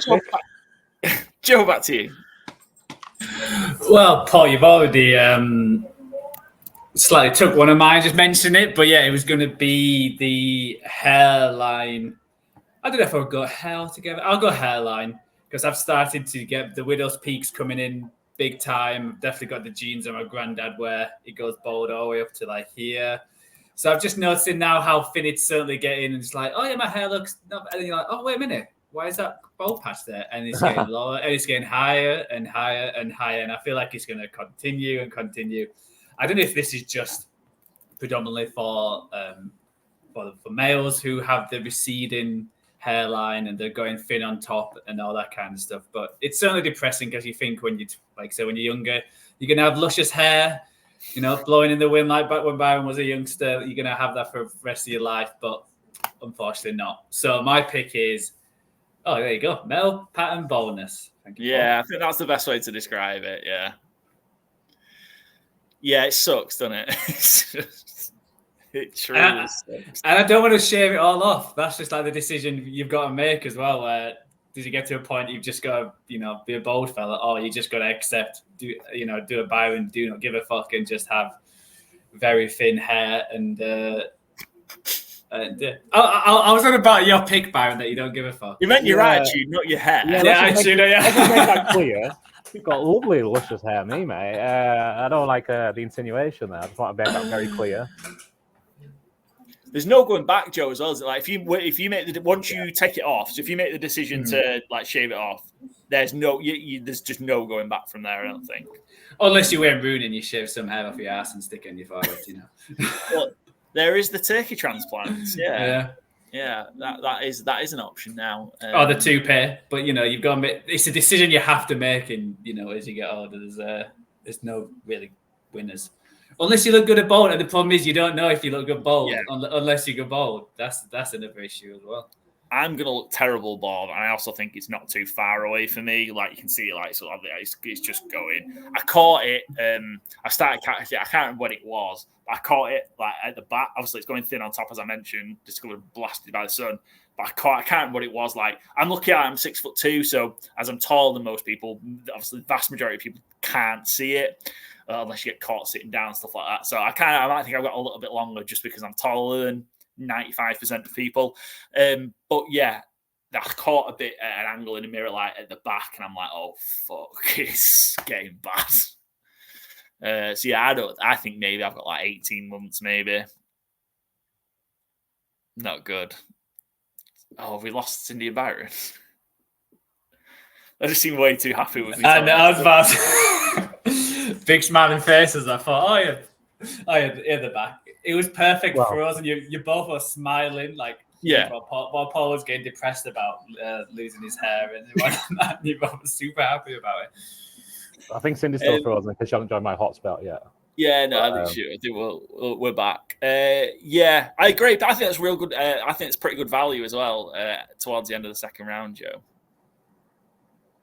Yeah. Yeah, it's two negatives.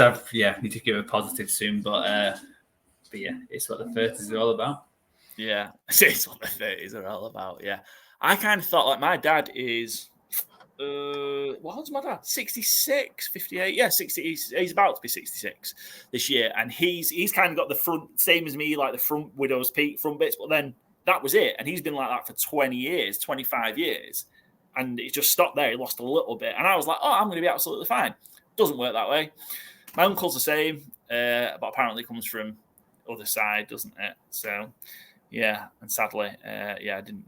Yeah, that side I don't know about. So yeah, I guess I am going to know about it soon.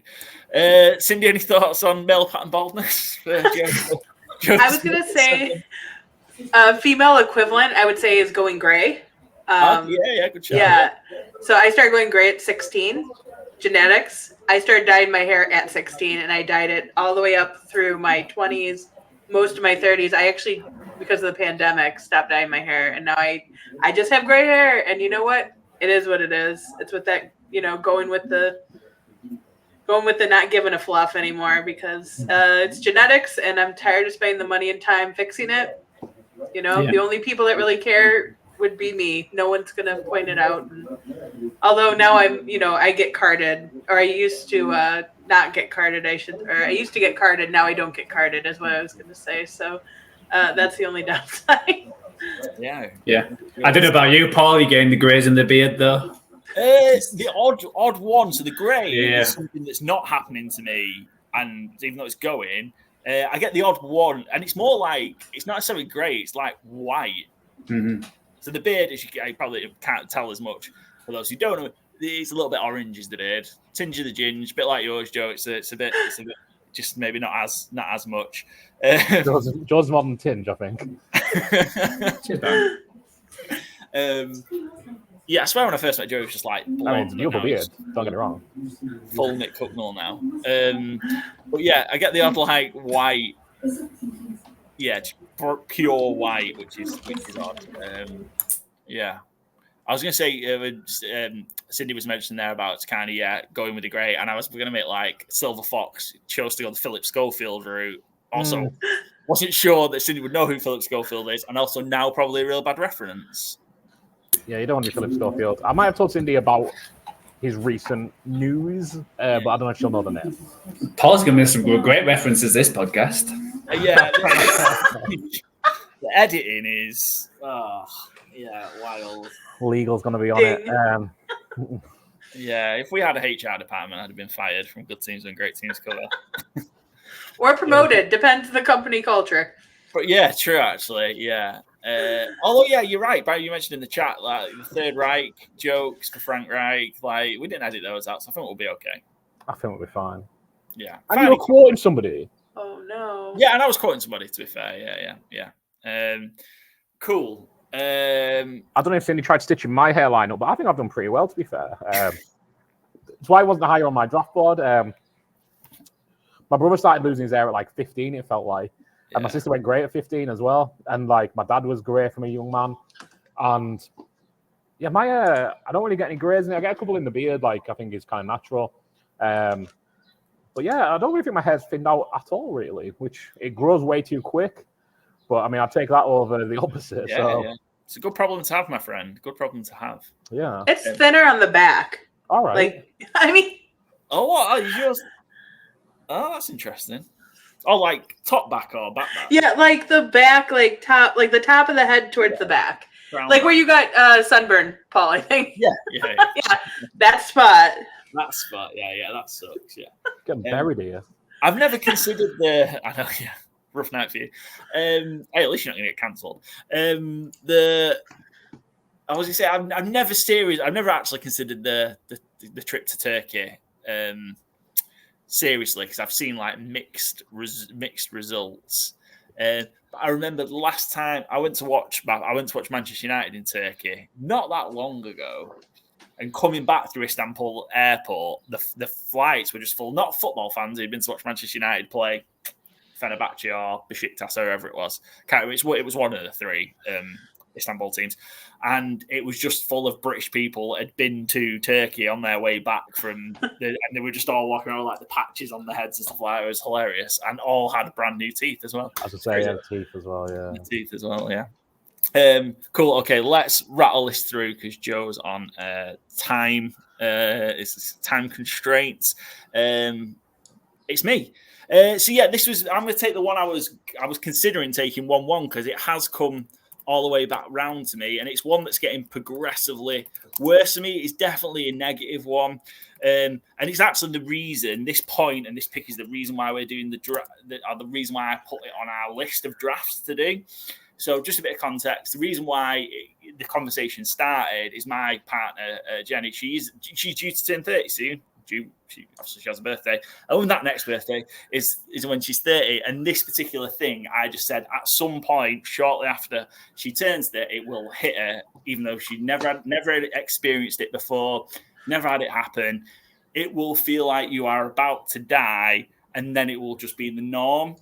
So however you want to call it, any sort of just being hit by and then having to live with heartburn, acid reflux, whatever you want to call it as, will hit you some point shortly after you turn 30. And it is horrible. Horrible, horrible, horrible. And that first time it happens and happens badly, it feels like it feels like having a heart attack. I assume that's what a heart attack feels like. It is truly terrible, and then impacts the choices you make for what you eat and drink moving forward. Yeah, Byron, you nodding your head? Yeah, I mean, I used to get so confused because, like, again, for Cindy's benefit here, like the big brand in the UK, not a sponsor, is Rennie's, and I used to get so confused, like, what the fuck do people have Rennie's for? Like, I don't understand what problem are they solving? Or you can't eat a spicy food. Okay, well, just don't eat spicy foods, you know. I don't understand the issue.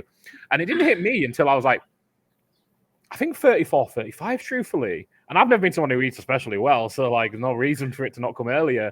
But, like, the guy was like, what the fuck is this? I think the kind of, I didn't have Rennie's because I've never seen the need for them.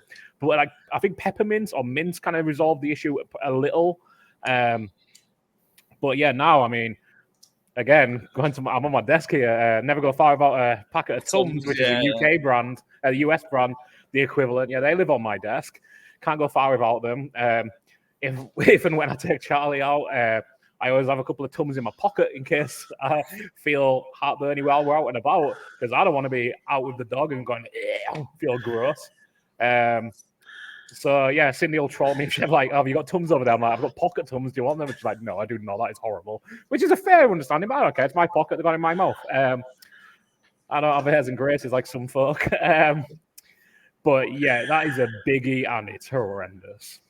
I think great value, like I say, it's my true 1-1 because it's the worst thing that's happened to me. Yeah, it's grim. I'm conscious about what what I eat and drink together, like combinations of things are like a ticking time bomb. Like things that you might typically have together as well. I'm not a big wine drinker, but if you have like any sort of like red sauce pasta related thing, and red wine is just a no. Cannot consume those things together because I will be up all night and it will almost kill me. There's other little combinations like that. And this is how I live. This is how I have to live my life now. Yep. Yeah. Sad. Joe, has this hit you? Have you No, I don't think I've ever had it. So I don't know what you guys are on about. So it wasn't even on my list. So my friend, it will come for you. I know Byron's with me because I'm 32. So, maybe another 3 or 4 years. This time, yeah. As any mind still hit me, but fingers crossed. She's got stomach of a lion and it doesn't affect me at all. Stomach of a lion. You know what lions are famous for, right? They're stomachs. Never seen them with any rennies or any tummies. So. Love to know what animals in the jungle you have seen with a pack of rennies. Well, I suppose cougars carry them around as well. Yeah, it is. It's rough. It is rough. Yeah, Cindy, has this one hit you at all at any point? Or? It has, and I think you're right. You're onto something with the food combining because my spice tolerance has gone way up as I got older. I like spicier food and stuff, and it doesn't bother me. It's just the combination of certain foods and then lying down, especially at night. Like that's the worst. I'll just be like, I can't sleep. There's no way. And then I get offered pocket Tums and have to politely decline and go get my own. So yeah, eating late's a bad one. And I'm bad for that as well. Like I'll eat late, and that's a real bad one for it. Just and it ruins your night's sleep. It's just grim. You got a horrible taste in your back of your throat and mouth. Like, ugh. Yeah, Joe, you're lucky, mate, but don't worry, it'll come for you. It's on its way. Excellent. So it's still me, isn't it? Yeah. So that's the end of round 2. What shall I take at number 9? I've got a lot on my board. I should do something positive, but I've got a lot of negatives left. And this one just particularly irks me. And some of this, might happen with you as well, because I guess you're in the same situation, I guess. I know, obviously, Byron, Cindy, married. Joe, you will be at some point, I guess, shortly. I don't know. Depends how your wedding planning is going. But also kind of you guys are without kids as well. So my next pick is incessantly being asked, when you're going to get married, when you're going to have kids. It's just all the fucking time. And it annoys the hell out of me. Just everybody, just constant.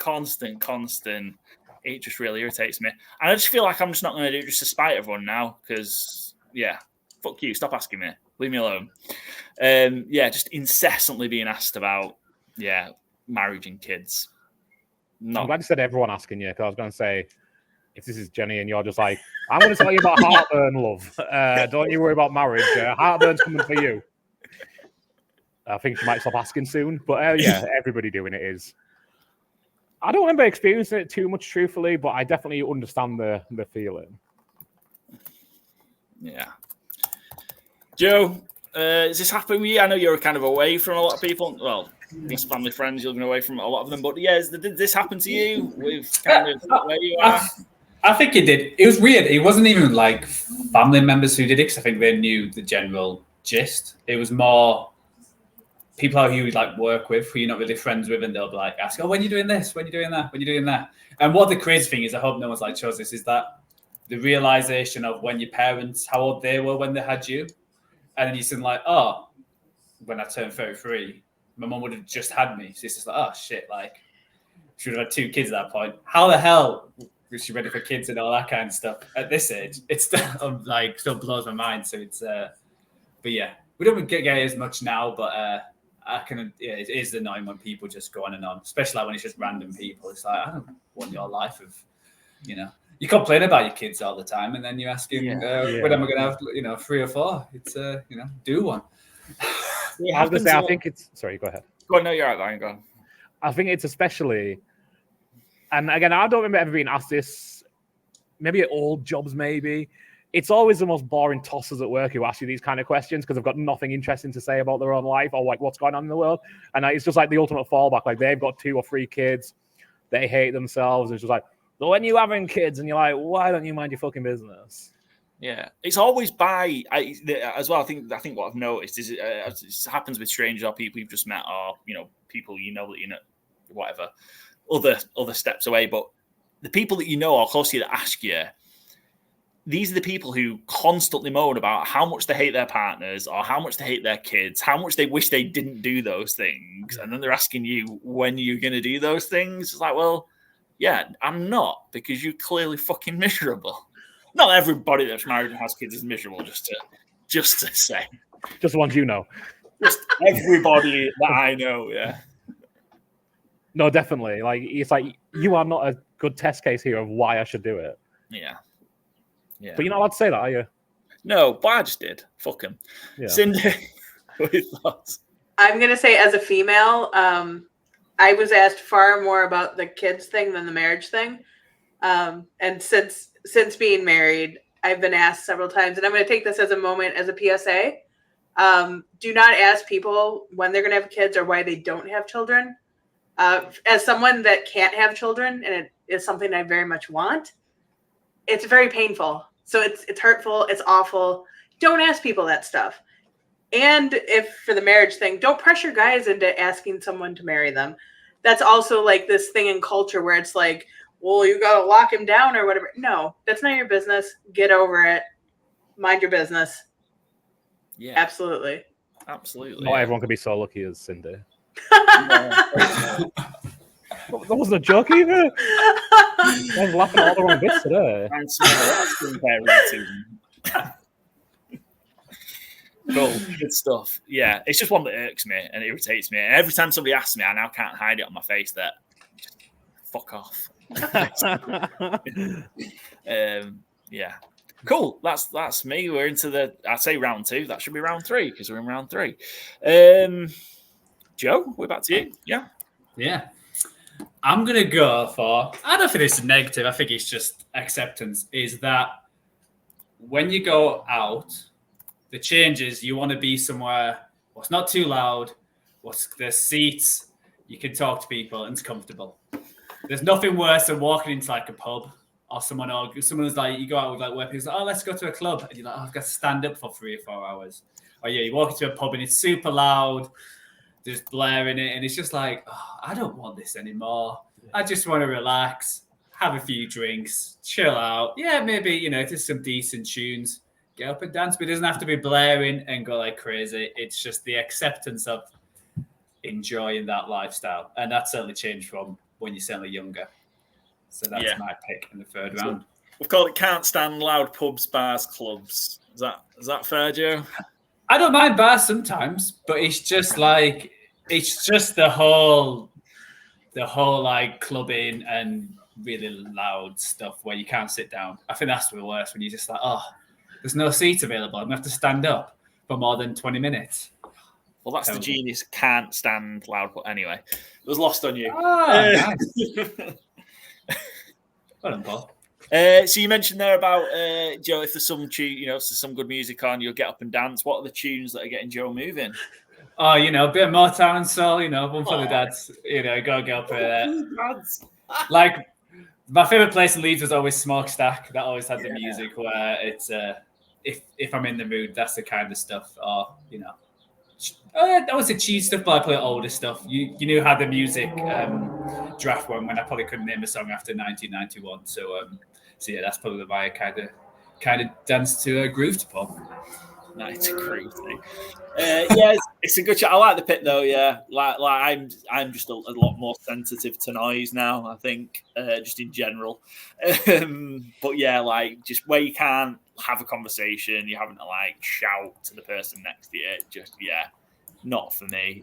Cindy, thoughts on Can't Stand Loud Pubs, Bars, Clubs? I found that really funny. Sorry. Absolutely. I apply this to concerts too. I don't go to concert venues anymore because I don't want to have to stand in crowds and like be pushed around in mosh pits. Like if there's a seat, yes, I'll go. It's great. I want to hear the loud music, but I definitely don't want to fight for a spot or not have somewhere to sit. Yeah, fair. Yeah, it's good. It's a good shout. I'm very much a stand at the back. Yep. Now, although I went to see the Cribs. I don't know if you've heard of the Cribs, Byron. I assume you have. I went to see the Cribs a few weeks ago, but that was very much like everybody was the same age because it's they're an older band. Nobody young likes them, so yeah, which was made it a little bit different. But yeah, I'm very much stand at the back. It's too loud, sort of thing. Yeah, and yeah, that thing of having a seat is just so important. Goodness me. Like, I don't know how we used to do it. Like, again, I don't know what your guys' going how habits were, but like, again, from like younger than 18 through to like 28, early 30s, some weeks I'd be going out like 5 nights a week to clubs and stuff. Like, again, like in the spending money like it's going out your ass stage is like, you go to club every night, some weeks. And like, you don't sit down all night. Like, you don't sit down in the pub because you stood with your mates, you're playing the slots, go out in the beer garden, you might have a sit down for a little bit, but like, you're generally on your feet the entire night. And now it's like, that sounds like fucking hell. Like, not a chance I'd be signing up for that. Great pick. Yeah. Good pick, Joe, yeah. I think pretty, again, good value. Number 10, third round. Byron, on to you for pick number 11. All right, this is something that hasn't explicitly been covered, but it's kind of been touched on a couple of times, but I'm just going to explicitly cover it, I think. So it kind of falls into like the metabolism issue that Joe mentioned, healthcare that Cindy kind of mentioned, but just like your joints don't take as much damage as they used to. Like, again, along with the going out an awful lot back in the day, I used to play football at least 2 times a week, quite often 3 or 4 times a week, play tennis 3 or 4 times a week, sometimes on the same night. I'd go out, play tennis straight after work, then play football straight after tennis, then walk 2.5 miles, 3 miles home. I'd be out of the house from like 8 in the morning till 11 at night and on my feet for an awful lot of it. And then I'd be up for work again at 8 in the morning. It was great. Sometimes I'd have my left knee's always been kind of bad, but like generally, like other than that, like I'd just be fine. I'd have some aches. And now it's like, if I go too far with the dog and I'll come back, or like just like sitting there getting out of bed and like, oh, my back's a bit sore this morning, or my knees, I accidentally slept with my leg slightly out of bed and now I can't really bend my knee. It's just like, I'm not 80. And just all these little things, like, again, like the idea of going and playing an hour of five-a-side now and being able to walk the next day is just, it seems impossible. I mean, that's because I'm not doing it as well. Like, I do understand, like, if I started doing it more, it would resolve itself a lot more. But I don't want to do it more because it hurts a lot more. It's not just as simple as, well, just do it. Like, it does, it's not as easy. And yeah, I know, like, metabolism plays into that, taking care of your general health plays into that, but just the general, like, aches and pains, especially around your joints, it does get so much worse, especially like your mid to late 30s. It's not a joke. Yeah, it's a good one. This I'd have been taking this next if it had come back around to me to finish off. But yeah, it's brutal. And just as well, sometimes I don't know how I've done it as well. Like, I'll get something and I'll have no idea how I've done it. I've got this hip thing at the minute where if I'm sat down for too long, my hip feels like it's just like seized like the joints just stuck. Yeah. And it's really painful and it sucks. And that's just from sitting down. So yeah, it is rough. Good pick again, good value, I think. Cindy, any thoughts? Yeah, I think it's just a good reminder. I need to do more flexibility exercises and yoga. Like, get it in now because it's only going to get worse. Yeah, stretching is key. I keep being told this by people that are older than me. Like, they wish they'd have done more. Like, I'm stretching a couple of times a week, and yeah, just keeping a bit more flexible. Yeah, good shout for sure. Yeah, I feel like I need to do it. I feel like I start doing it and then just stop. I love random back pain at times as well, like lower back pain. Again, probably from just like sleeping or something. Like, yeah, it sucks. Joe, this is like, especially like back pain. It's like you sit down for too long, your back hurts. You stand for too long, your back hurts. You do anything, your back hurts. It's just like you can't do anything. But yeah, I agree. This was definitely up there, and I think it's more the recovery as well. Where if you do something, the recovery just takes so many more days now. Like I mentioned, I've started playing 11-side, but I also play 5-a-side. But I don't play 5-a-side if it's in between like 1 or 2 days before the other one, because I'm like, my legs have just never recovered by then. They're like lead. So it's just like everything just aches for a lot longer for doing anything. I'm only 32. wait till I get to Byron's age. I love that I'm the Yes. oldest and they're picking on you. It's amazing. Yeah, that sucks. He gotta be- calls me his old lady all the time, so this is nice. I like this. Joe's going to be in a Zimmer frame with heartburn. You know when you call Cindy, you're like your old lady. Do you do it in a Cockney accent? Like, is that... I don't think that's fair to get into You do, don't personal you? issues on the podcast. Perhaps. Perhaps, yeah. That's cool. Yeah, great pick, Byron. Yeah, 11's general aches and pains. It's probably a better way to describe that, but also what fits on the screen. Cindy, pick 12 and 13, your last two. So finish off round 3 for us before we hear your last one. Yeah, so I'm coming from left field on this one because I'm just going to swing for the fences and hope it hits. So something that changed dramatically when I hit my 30s is existential dread of life becoming a real thing. Like, not just the uncertainty of the future, but of understanding what's going on in the real world and how what's going on is going to affect my life at some point. I liken this to in high school, I lived through 9/11 and like the fear and this, whatever, how scary that was and how terrifying. Like, that was nothing to what I felt when the Titan submersible went missing. I literally couldn't sleep for days. I couldn't get out of my head about these tragedies that have happened. And I'm not trying to compare that. You might have to cut this. We're not trying to say terrorism.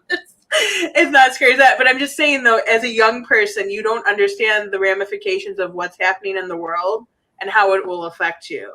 Whereas I feel so much deeper now. And so something as small and that won't impact my life as like a submersible going missing for a couple of weeks or whatever, it just affects me. It imploded. I don't think it went missing. Well, it went missing. They didn't know what happened to it. Mm-hmm. Yeah, until they found the pieces, and yeah. But like from that, just the uncertainty of the future and like understanding that the things that are happening now are going to affect us in catastrophic ways. Hopefully, I've summed that up right. I was going to just go with extensive about that awareness of how world events impact us. I should put absolutely. That. Yeah. So you just mentioned that the Titanic. What was it called? Titan. Titan. Titan. Yeah, it was going to the Titanic. Yeah. So somebody's going to try and do it again. Yeah. I know. Despite what happens. Rich people. I think 1 billionaire a year should go and try and find it. At least one. It's just like, and then we'll just share the wealth out. And ideally, that's a good idea, actually. Yeah. So some fucking idiot's gonna go try it again. It's a good buy. It's a good pick. It's not one I considered, but I think it's a real good pick. I probably like before wouldn't have, and. Ignorance of youth or whatever, but a lot of things that are going on in the world right now that aren't going on before. Like maybe I never would have considered how war in Ukraine was going to impact, right? With energy prices and things like that. And that's examples of other stuff what's going on in Israel, Palestine, Gaza. You just don't think about it a little bit when you're younger, but actually these bigger world events certainly do have much bigger impact. And I'm going to stop talking, so I'm going to say something that's probably going to need cutting. So Byron, Joe, thoughts on Cindy's third round pick? I think it's something. Yes, I'd certainly agree with it. I think it's one of the things I've tried to do again as I get older and such. Like, is like. I like to be well informed as much as I can. I think the media and news agencies don't make that as easy as it used to be, and I understand partly why that is because people don't want to pay for journalism. So, like, it's tough to be too upset that you get a low standard of journalism on the back of that because people don't pay for it. So, you can't expect people to work for free. But by the downside, there's a lot of really bad news agencies out there and a lot of poor journalism out there. That makes it hard to be well informed and not fed propaganda. That you've got to be really, I think you've got to have a really strong sense of media literacy. I think now more than ever in this very social media age of things, and kind of having an understanding of how the world impacts us, and just like having a bit of a BS detector on things, I think is really so important. And again, as we get older, having that, I think, is really important and something that does develop with age and experience, certainly. Nice. Yeah. Joe? Yeah. You still Yeah. It was. I try and do it where I want to be informed as possible, but not go down the rabbit hole, because obviously that's where mental health certainly suffers. So it's knowing what's out there, but trying not to ruin your life, because it's that in between. Obviously, you want to help, but there's not much you can help with. So it's just trying to be in the middle and be informed, but not let it ruin your life as well, because you're letting it affect you too much, then you've only got one life and everything, etc. So it's a good pick. Didn't really think it. I don't think it was going to go this deep, this podcast. I thought it was just going to be about hairline and aches and pains. Well, you're just a junior in your 30s, Joe. Well, exactly, yeah. Well, with along the Rennies, the Zimmer frame, you're also going to subscribe to Reddit conspiracy theories. So, Yes. Which I will. It's a horrendous place to be. But you know about going too deep on things. When COVID first came around, I was really informed on it. I don't know if Cindy remembers this, but I was saying we need to be stocking up on things well before people in America were, because conspiracy Reddit used to be a kind of funny place to read and not ever deep too much into it. And then COVID really turned it on its ear, and it became a place of full-on lunatics and awful to read. I don't even browse it for fun anymore. But they were really early on COVID and how drastic it was in Italy, China, etc. before it came over here. But like Joe says, you get any deeper and you really get into ill mental health and suddenly Aaron Rodgers type nonsense that's just clearly untrue. And then, it always ends up going down that right-wing path of anti-Semitism and all the rest of things that go along with it. So having that healthy balance of being aware, but, none of us are going to solve the world's problems, unfortunately. No, you mentioned that stuff around kind of the poor journalism, stuff like that. We're at the start of that cycle again as the general election campaign just kicked off. Don't know if you guys saw it or would have got it or watched it online. I saw it. It was the first debate between Keir Starmer and Rishi Sunak the other night, and it was... Read a little about it. It sounded horrendous. It was so bad, just embarrassing. I think it's worse. I've watched some of the American ones sometimes, the presidential ones, and they get quite bad. But I feel that one on... I think it was Tuesday night. It might have been Monday night. I can't remember. It was earlier this week. It was a new low, just shouting at each other. It was awful. And one of those two men is going to be the Prime Minister. Yeah. I sympathize. Yeah. Yeah, it's going to be fun. I guess we're not too far away from that all starting again, really, yeah. Well, I think Americans are a 5-week election cycle. That sounds beautiful. Yeah. We've been in the election cycle, it feels like, for a year already. For 4 years. It started the day. Kind of, yeah. It starts the day after the last one, yeah. Well, especially when one of them doesn't give up power. Yeah. It's been an especially ugly one this time around. Yeah. We'll do a presidential election special. Yes. That's your favourite presidents. We're probably going to do a general election one because it turns out you can gamble on all the seats here, which is awesome. And there's 600 of them, so there's plenty of money to be made. That should be fun. Right. I've lost my way. Cindy, round 4, your last pick. What have you got for us? Yeah, so I'm going to end, I think, on a positive note. Kind of, maybe a bittersweet note. I would say one of the things that changes when you get into your 30s is definitely your relationship with your parents or the people that raised you. If you don't subscribe to mom, dad, that kind of, situation. I guess it depends if you had a great childhood or a tough childhood, but you may realize some things about your childhood as you get older and have better perspective on it. And you also are starting to realize, and I think it was Joe that alluded to it, parents' ages, or maybe it was you, Paul, I can't remember. But recently I have been helping my parents get a lawyer to do their wills. And that's a really weird thing to be in, that here I'm kind of taking over that caretaker position that they had for most of my life, because they are older, and that's kind of, things switch. So definitely my perspective has changed a lot on, all of the sacrifices they made for me when I was a kid, and I did not appreciate at all, even in my 20s, the things that they did. And even when John came over here, my parents have always done a lot for us. And I think in my 30s, I really, truly have built that relationship with them and really appreciate that relationship and everything they've done. Nice. What a great pick to finish on. That is awesome. Yeah, it's funny how, you mentioned, the roles switch a little bit, right? Especially if your parents are, I would say, a little bit older. Mine aren't quite there yet. I had to spend some time back in Manchester. Mum had hip replacement about 18 months ago now.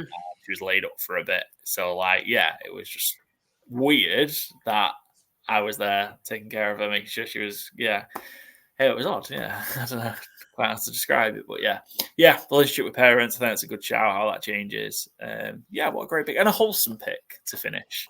It's a shame this isn't the last pick, that'd be a good thing to finish, but I get that on it, and it probably won't be wholesome. Paul's going to pick how many hot dogs you can eat in 10 minutes. Look, I'm sick of the Joey Chestnut slander on this podcast. That man is an elite athlete. See, that's a sports thing I know, see? Yeah, you finally have an ally, Paul. Well done. Yeah. Elite athlete. Did you see him hammer the 4 pints of ice cream the other day in 30 seconds? That's got a Friday night, Paul. What are you on about? He's definitely hitting the tubs and lactate, right? There's no way. That is a man who has Tums nearby. Yeah. Two fisting him. Seriously impressive. I did this. Two fisting them, Jesus Christ. Big Friday night. Excellent. Joe, thoughts on changes in relationship with parents? You've been back in the world. Yeah, exactly. Well, they're actually here today as well, so they've landed today. So I agree. The relationship, and I also think, like you mentioned as well, your appreciation and how you see them as well changes. I think something as simple as I remember being young, mum working 9 to 5, but the house always being clean. It's now I do a big clean. I expect it to be clean for 2 months, but it's the next day it's filthy. Oh, it's the 2 days. I've got to clean again. I never understood that. That's what mums and dads and whatever did to their house. It's I do actually appreciate them, cooking and the cleaning, all that kind of stuff. You just take it for granted until you actually have to do it yourself. And I ain't got kids, and it's hard enough. So absolutely. Yeah, shout out Joe's mum and dad visiting his parents visiting Canada. Awesome. Byron, thoughts on Cindy's fourth pick? Yeah, I love it, and also I love Cindy's folks. Very supportive of us. I have a great relationship with both of them. And yeah, I mean, this one, not to get too, we've been pretty deep and personal on this already, but yeah, yesterday was actually the 1 year anniversary of my mum passing away at a young age, and my dad passed away when I was really young. So throughout my 30s, me and my mum only ever got closer. Even though I moved away to here, my mum was living around the corner from my sister and her 2 grandchildren. And we still spoke every day. The last time me and my mum had a real conversation was the day Carlisle got promoted from the playoffs, and it was the last day of the Premier League season. And we were chatting about the football results. And I didn't even realize in real time, because she had a stroke that night and she didn't get seen for hours afterwards. That's why the stroke, in a stroke, you really have to act fast. That's kind of the thing. It was she had a number of strokes, and that was, last few days were kind of in and out of, sleep. And, I spoke to her when she was like that. But our last real conversation was about Carlisle getting promoted. And it was really nice to, when seeing the anniversary of Carlisle getting promoted, being oh shit, that was the last time I really spoke to my mum about anything. That was the last real conversation we had. And it was nice to think of it being something that was so joyful and so important to us. And yeah, like I say, me and mum spoke every day for the last goodness knows how many years. And kind of touch on it earlier, life's too short, obviously, but also you do realize how important that kind of thing is. I helped my mum move. Again, not trying to be too dark here, but in my 30s, my stepdad also passed away, and I had to help my mum through that. She got cancer soon after. She had a real rough time of it, obviously. It's helping her then pack up and move to go and live with my sister, or in the vicinity of. I would go to my mum's like every day after work and just spend time with her, help her pack up, even just to hang out for 2 hours, have dinner, and then she'd drive me home. It's something that you can never take for granted because you don't know when it'll ever end. And it's something to be blessed to have. And definitely a positive. Yeah. Nice. Very wholesome way to finish, Cindy. Like the pick. Good stuff. Byron, how are you going to follow that? It's a little, not similar, but it's kind of an overarching thing that kind of ticks. I've got a few little things that don't really tie up one category. So I'm just going to go with a bit Marie Kondo. Does this spark joy? And it kind of ties into the DJF of everything. But does this friendship serve my purposes? Does it serve their purposes? I don't need to speak to my friends daily anymore. Back in the day, like if I didn't speak to someone for a week, it might be like, oh, that's a bit weird. I've offended them or what have you. Like now, sometimes I might not speak to a friend for a month and we can pick up immediately because, we both realize we have priorities. We both work full time. We're tired, etc., etc. Don't waste your time on silly little things. Don't argue with strangers on the internet. Doesn't matter. You're not going to change their opinion. It doesn't matter what their opinion is. Doesn't affect you. Don't worry about it. Does arguing with trolls on the internet bring me joy? No. Well, get rid of it then. Don't do it. Making things organized rather than it's harder and harder again as you get older, I think, to be spontaneous in activities because people have children, people are tired, people don't want to randomly commit to going out drinking. I mean, occasionally you'll get it here and there and it's really fun as oh my God, it's like being 18, 20 again, But generally, I think there's more fun in being organized and committing to do certain things as and when, rather than going out every weeknight, you're out once a month and it's something you really savor and enjoy. Just getting rid of kind of all the fluff of life and narrowing your focus on what really does bring you joy, what brings you happiness, and spending your energy that way. Don't waste it on things that are unimportant to you. I just put it as, does this bring me joy, was my caption for it. Sorry, it's a bit rambly. Yeah, no, sorry. I just focus on what's important to you, I think, is what, in essence, on that pick, isn't it? Yeah. And it covers, there's probably quite a few of the things I had left on this that are all covered by that, so I think it's a really, really good pick. I agree. Focus on the things that matter to you. That's, what makes you happy, things like that, yeah. I think it's a good pick. Cindy, you agree? Like this one from Byron? I love it. Byron, John, different, so apologies. But no, I'm the only one that doesn't call him Byron, so it's very weird. He's catching on to work now. I know. I'm literally, me and my family, we're the only ones that know him as John. But was on my list too. I was going to put it in honorable mentions, knowing what's important in life. And definitely, like you said, having the huge friends group when you're in your 20s and then you realize in your 30s you have the people that you're really close to and they're still there that you can pick up with, and knowing what matters in life and what to spend your time and energy on. So yeah, definitely, I think it's a great pick. Yeah, nice. Joe, thoughts? Important?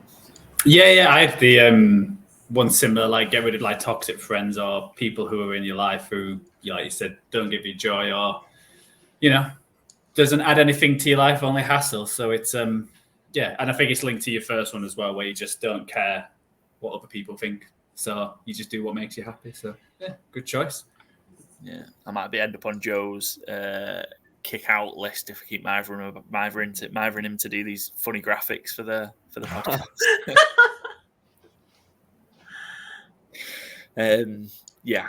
So Joe was just slowly nodding, going, yeah, you keep pushing your luck. Cool. Yeah, good one. Finish, Byron. Strong board. Joe, penultimate pick.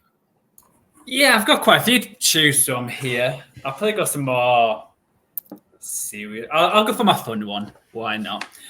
Cool. What's changed since I was 30 is rewatching movies and TV shows and now relating to the parents or the adults instead of the children. Where you watch one, you see someone who's 60, coming over, he's like, I'm an adult now. You're like, no, you're not. you're not an adult. You're 16. Or like anything like that, or like when you see the kids being an absolute, up to no good, and when you were younger, you were like, yeah, well, I'm kids now. I'm thinking like, oh, how does that parent feel? I bet they hate their life. So it's certainly, feeling more connected to the older / parents of movies / TV shows compared to when you watched them when you were young. Yeah, what's like? Give us an example. I can't really think of like I'm just trying to remember some. So probably stuff like Malcolm in the Middle. That's what I thought as well. You would think when you're like, the kids are like great and all that stuff, and I just think I feel sorry for their parents. I feel sorry for the mum. Like she's made out to be the bad guy when you're watching, and you're like, yeah, she was right. Well, they are little shits.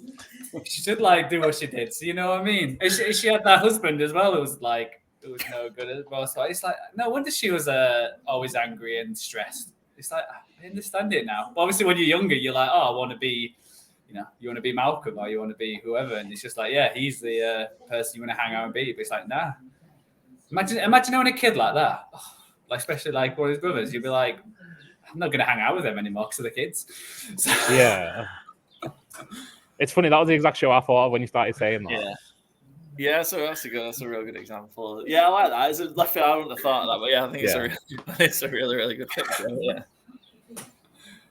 Were you like one of the kids from Malcolm in the Middle, do you think? No, I wasn't that bad. Just trying to think who I would be, but I don't think I was never that troublesome. A bit odd occasion, but not that bad. I can imagine you being a really nice kid, to be fair, yeah. Cheers, Paul. Yeah. Who were you? Were you the younger one, yeah? No, I don't think I was any trouble as a kid either, to be fair. I think I was a pretty good kid, yeah. Yeah, pretty good kid.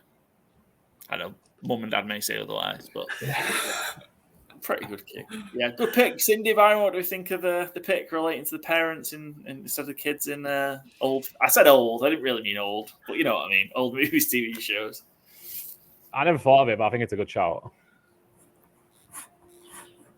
Yeah, I would agree. I thought immediately of Buffy the Vampire Slayer, the TV show, and the mom Joyce. Like, absolutely, your teenage daughter is not going out in the middle of the night. Like, obviously, but we're all like, man, she's being a jerk. When you watched it when you were a kid. So, yeah, absolutely. I love it. And now I'm going to be looking for those shows and being like, oh, yes, I see who I relate with now. Well, I think it's like anyways, like set at school as well, and like the teachers are always the bad people. And now it's like they're just trying to get through the 9-to-5 job. You know what I mean? They just want to get through and get paid. They don't care about it. They're probably hungover. Yeah, hungover. They care about the kids, but they're just trying to get through the day. And then they've got these like kids being like absolute assholes, and you got to deal with that. And it's just like, oh, I feel sorry. You look back at like Boy Meets World. Mr. Feeney was probably 32, but he's had them fucking kids for too long, and he looks 50, 80. Feeney. Bit too old for me, that program. All right. Your school example just remind me, unrelated and not I imagine a TV show you were talking about, remind me of the series Teachers. What a great show. Oh yeah, jeez. Yeah. Andrew Lincoln, who went on to Walking Dead, right? Walking Dead fame and magic and many other things as well. If Cindy, Byron, there's one to get. If Cindy's never seen that, get Cindy to watch Teachers. Yeah, goodness, yeah. That's worth a rewatch. Incredible. Just Teachers don't give a shit, basically. It's fantastic. I was going to say, imagine like working with like a youth group and one of them fucking paintballs the other in the eye. It's like, oh my fucking God, I'm going to get fired? No chance. What a stressor. Like everyone's like, oh, poor deck. Or PJ. And I love what they turn into, the rich people. That teacher's there, he's probably stressed, had to quit his job, and they're gallivanting, doing all these TV shows. Gonna have to send Cindy this video, I think. She won't have a clue what we're talking about. Biker. I didn't think we would get Biker Grove references on this show as well, yeah. At least that one won't get us cancelled. Yeah, that one won't get us cancelled for sure. Biker Grove. Yeah, that was bad. Sorry. I was trying to explain it, and then it's going to be a whole thing. So apologies, Cindy. I'll just show you the video, Cindy. Yeah, so off camera one. Yeah, I know. I kind of remember which one's PJ and which one's Duncan, though. I can't remember which one's which. Yeah, no idea. Does it matter? I don't know. Well, it might. Some people might be precious about it. Write in. Right. We'd love to hear from you. Answers on a postcard. Yeah. Right. Yeah. Well, let's get ready to rumble for the last pick of the draft. Mr. Irrelevant. Oh, Mr. and Mrs. Irrelevant, however we want to go. I've got a lot left, and I should have thought about what I'm going to pick. I'm going to pick a positive one.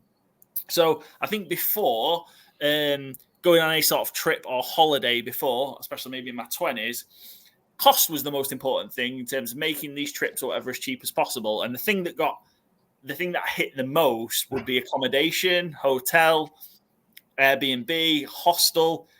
You know, it's somewhere just to sleep.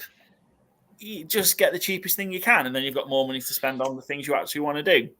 That is not the case anymore. In fact, now the most important thing for me when I'm going away, regardless of how little time I may be spending in there, is having nice place to stay, nice hotel, nice Airbnb, whatever. Massively important to me now. Possibly the number one thing. Yeah, I'm not skimping on accommodation and hotels anymore.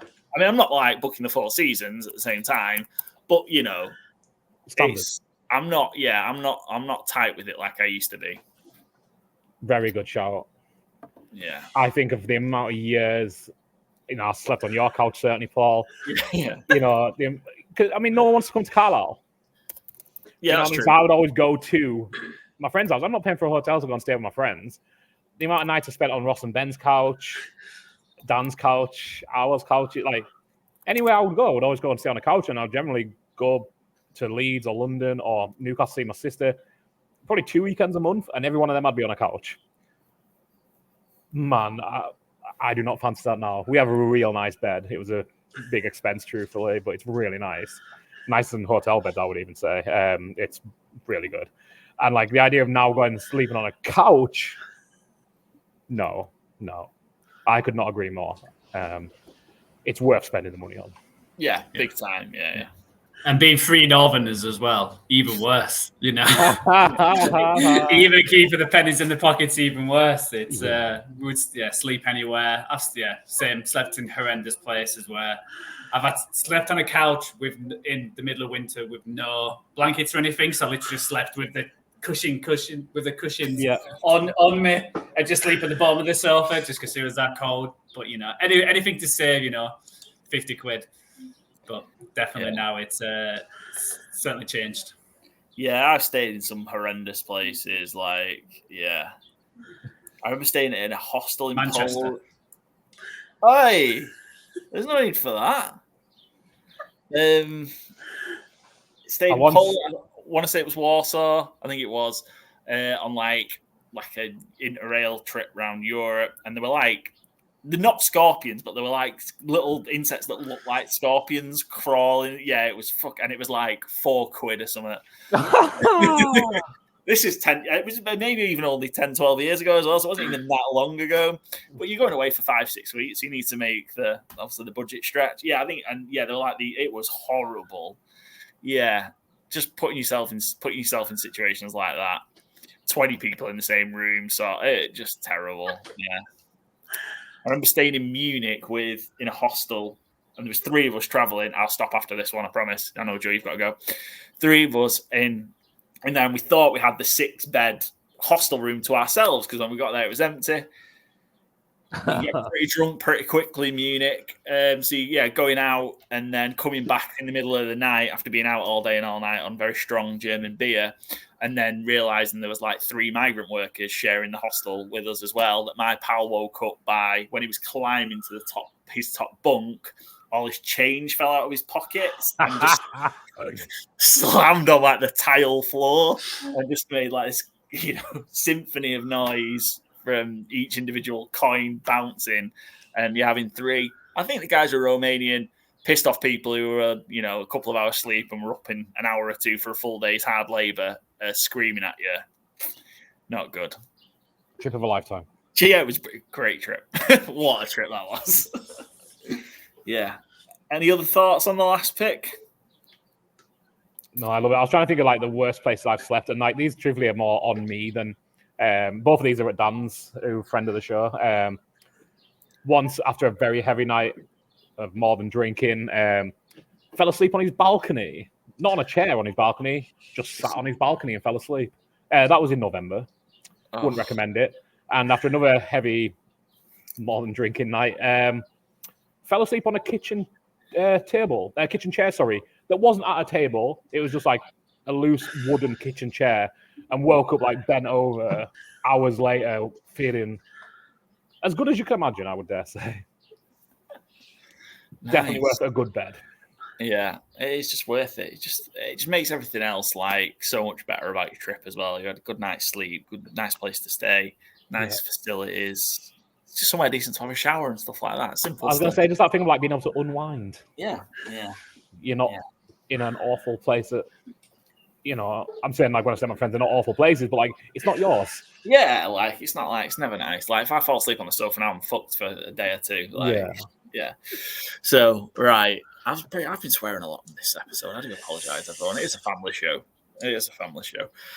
Right, and I appreciate Joe's got to go soon. So any honourable mentions before we get to our vote? I've got a few I can rattle through. So, go on, Joe. So eyesight is one of them where I've always had good eyesight, but it's starting to like not be able to see as far. If you have a bad night's sleep, that just ruins the next day, just suddenly. Big time. Even if you're not drinking, you just have like, well, everyone says time flies because it does, because we're in June somehow. Like, I don't know how that's happened. It feels like it's getting faster and faster. That you buy clothes which are not for style anymore, but it's for comfort. Function over fashion. Yeah, exactly. And similar, when you go out, you actually buy a drink you want to drink, not the one which will get you the fastest. Or the cheapest drink. Or the cheapest, yes. Or if it's 2-for-1 cocktails, always long and iced tea because they have the most alcohol in. Now it's like, I just choose the one I actually want to do. No more Scotch Mark. Exactly. And yeah, a few others, but mainly that just don't feel fresh to go out anymore. Just that couch is my new best friend. Yeah. So stay in and watch football instead. Gamble. Cindy, any honourable mentions? Anything that was on your list that we didn't discuss? Yeah, really the last couple I had were more like having confidence in your profession and be able to say I have a profession instead of I work a job. Like your career becomes so much more important, I feel like, in your 30s than in your 20s. And then my other one was my idols and mentors, those people I seek out in my life, have changed completely from my 20s to my 30s. Like definitely what I look for and what I aspire to is nowhere close to where I thought I would be in my 20s when I thought I was awesome and full on metal and going to, be in a metal band and be awesome. That's a really good one. I like that one. Yeah, that's a great shout. That's a great honourable mention. Yeah, for sure. Things I suppose your perspective changes and things that you want to change. So yeah, those people change as well. That's a good shout. Cool, Byron. Anything that was on your list that we didn't discuss? Not hugely, truthfully. Better setting of standards, professionally, personally, along with that being more assertive with things as well. One of the things my mum always told me is like, it's always hardest to say no the first time, whereas like every other time you have to say no to somebody after that, it's a lot easier. So just like being comfortable with saying like, no, this isn't in my remit. No, that isn't something I'm comfortable with. They either won't ask again or they'll accept no a lot easier the second time. Well, I mean, to the point, most people accept no the first time. And also kind of like the mantra of no is a sentence. Like, I don't need to say no, but, or no, because, or no, I'm sorry, yada, yada, yada. No is an answer. And just, again, be more confident with that as you get older. Again, in the 20s, you're much more people-pleasing, I find. You want to do more for more people. Whereas, again, like, time is precious, energy is precious, spend it on things that matter. So, again, kind of tying into a lot of things I've already talked about, nothing, super specific. Yeah, cool. I had a couple, I'll rattle through them. So, one, it doesn't impact me, but impacts a lot of people, I think, as they get to that point 30 and above, like a dependency on like caffeine, coffee, energy drinks, that sort of thing. It's a big one, but I don't drink tea. I don't really drink tea or coffee or anything like that. But yeah, I think that's a big one for people, I think. weird one, but maybe like I think I've noticed this, like a sudden deeper interest in World War II. I'm not going to disagree. It's D-Day today, right? Oh, it was D-Day yesterday. Yesterday. Nice D-Day today for you guys. D-Day today for us, yeah. Yeah, still. That's not why I said it, but yeah, I don't know what it is. Like this isn't probably the appropriate way of exploring that interest, but I will watch Band of Brothers, rewatch that once a year, every year now. I mean, it's an awesome TV show, but I just finished rewatching it like 2 weeks ago, and like incredible. Is this a British thing? No, Band of Brothers is American. I know, but I mean, World War II is I think there is a lot of British spirit in World War II. You're a lot closer to it, I think, than obviously. But yeah, like I just literally, I only watched it for the first time like maybe 5 years ago, and I rewatch it probably once a year as well. And like I was just talking to Cindy recently, like those last 2 episodes, like you basically can't stop crying throughout it. Like it's so moving. It's so well done. And like, yeah, I don't really know why. Like World War II has always been a thing like very aware of, but like I agree. Like again, as you get older of it, like more cognizant of it, more interested in it. Yeah, I agree with that one. I don't know if you ever watched it growing up as well, but not quite Band of Brothers level of seriousness. But like I have like such a soft spot in the weirdest way for Goodnight Sweetheart. The Nicholas Lyndhurst comedy, like it's so shit in its own way, but like I love the concept, and it's so trashily watchable, should I say? That like I just kind of love like all those throwbacks, and I love the concept of it. It's just not especially well executed, but it's a kind of like a good fun hate watch. We've had Biker Grove, Bullseye references, and now Goodnight Sweetheart. What a run for Good Teams and Great Teams cover. Yeah. A couple of us, I think the flip side to that is you either go down one or two paths. You either go down the World War II path, or you have a real interest in like grilling meats. Yeah. I think it's like one of those two things that you do. Particularly floaty thing. I think it's one of those two things. And or IPAs. Yeah, craft ale, yeah. Craft beer is one as well. I think I've been through that and realised when I was going through that craft beer phase what a wanker I was. Yeah, I never did it, but I could see it on people. Yeah, I think I was that guy for a period of time, and that guy was not cool. I was always happy with Tinner Foster's, so again, watching the pennies. Yeah. Another one, again, and this is very specific, and it might be me. So, Cindy, you talked about the health insurance thing earlier and how important it is, and start looking after yourself, all that jazz. I will now consider going to the doctors, but still won't actually go. Whereas before, it wasn't even a thought that I'd go. I now go, ooh, I should probably go to the doctors or dentist about this or whatever. And then, so I'll think about it and then just not do it. So that's something that's changed that I'll actually consider going now. Progress, not perfection, right? Yeah, exactly. It's a journey. The endless weddings and christenings, not a fan of that. Not a fan of that. And divorces. Yeah. Well, you see the whole journey. Start to see how you're turning into your parents. I think I started to have that realization of particular bits going when I realized I do something and go, oh, fucking hell, that's what my dad does. Oh, that's what my mum does. And I'm just turning into them, which is annoying. We talked about the friends stuff, your circle of friends coming, I guess, shrinking. And also it's just more difficult to make friends, I think. Yeah. And the last one, you're feeling really old when you're seeing like athletes or sports people in particular retire that you grew up watching. So there was a couple, that whole football one of like Rooney, Lampard, Gerrard, that era of footballers, when they all started to retire, that started to make me feel really old. It's happening in other sports now as well. Yeah, and something similar is similar to last week's pod when we talked about the R5 cricket and then realising that's 20 years ago. Yeah. So Stuff like that. Yeah, anniversaries making you feel old. I think we might have just lost Byron and Cindy at a terrible time as well. No, we're good. We've got Byron. I'm back. I don't know if Cindy's going to be on the hotspot in time. Yeah, it's cool. Don't worry. We've got time. I think we've only got a couple of minutes. Because, yeah, those are my honourable mentions. I had quite a few.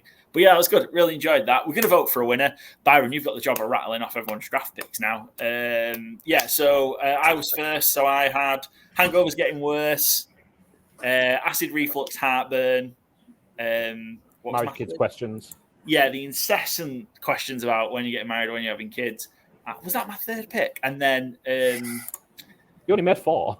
I know, yeah. And then holiday comfort. Yeah, holiday comfort, not skimping on accommodation hotels. Joe's were Joe, metabolism, male pattern baldness, good places to go out, e.g., can't stand loud pubs, etc. And relating to the parents on TV shows. Cool. Byron, yours were? Don't give a fuck.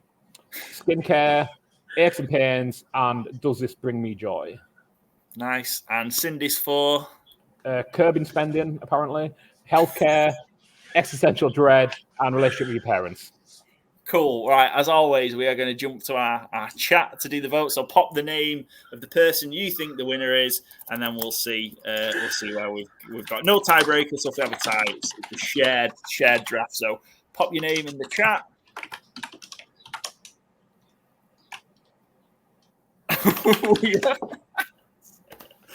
We are all winners. It won't be Sun for some reason. Oh no! Well, who is it, Cindy? Because we'll be able to. Cindy already texted me hers. Nice. Oh, there we go. Twice. Yes, he's finally won one. Yeah, I think well deserved this time, Paul. Well done. The 1-1 was strong, wasn't it? The hangovers. 1-1 was strong and no bad picks. No bad picks. Yeah. Joe's shaking his head. Well, I've not had heartburn yet, so I couldn't really vote for that one. So I mean, I think Joe probably picked the real winner, but I can't vote for myself. So yeah. Also, you get. And I can't vote for you. Well, you could have done. I mean, nothing's stopping you. Ditto. Steward's in quite. That's true. Yeah, Steward's in quite. Paul So had Cindy, the second best draft. Yeah, Cindy and Byron with the other votes. Joe, it's rare for you not to get a vote in one of these things. I didn't go emotional enough, didn't get deep enough, so I've obviously learned for next time to try and pull at some heartstrings. And you're too young as well. You've not. And I'm too young. Not experienced the full 30 heartburn. You've not had the real struggles yet. Yeah, I know. Well, I might be a loser in this draft, but I'm a winner that I'm youngest. So. I would swap places. Same. Yeah, that's fair. Yeah. Well, congrats, Joe. So look, be careful. Look, watch out. This is the start. This is the start of a dynasty. So, yeah. All right. Can I change my pick? Is it? No. This is why we never voted for him, Byron. Yeah. I thought it was clear. I thought that's why I was safe to do it. I knew there was a pact. You've just another rules. I knew there was a pact, Joe. You and Byron will never vote for him. Handshake agreement. See, I knew it. Knew it all. One thing I told Cindy before she cut him on: don't vote Paul. Internet goes down and she panics. It's a conspiracy on Reddit. That's what Paul started. Excellent. Well, Cindy, thanks ever so much for joining us. We do appreciate you coming on. Go and follow the Good and Ghastly Podcast. On Insta, YouTube, and then wherever else ends up sprouting up. Go do that first. Once you've done that, then make sure you come give us a follow. Good Teams and Great Teams cover over on Spotify, at GTW_GTC over on all the other socials, YouTube, Instagram, Twitter, X, TikTok. I'm sure there'll be some great clips out of this one, Byron. We'll be back next week for we're going to do non-NFL related content next week. We're really branching out. We're going to do a Euro 2024 betting preview, and we'll do a slight NFL slant on it, plus covering any news that's happened across the league. So thanks very much for joining us. We will be back and not cancel. I promise we'll make it through. It's 2.5 hours. You can't just have one bit. People aren't going to find that. Don't go looking for it, though, either. We'll be back next week. So thanks for joining us, and we'll catch you soon. Cheers.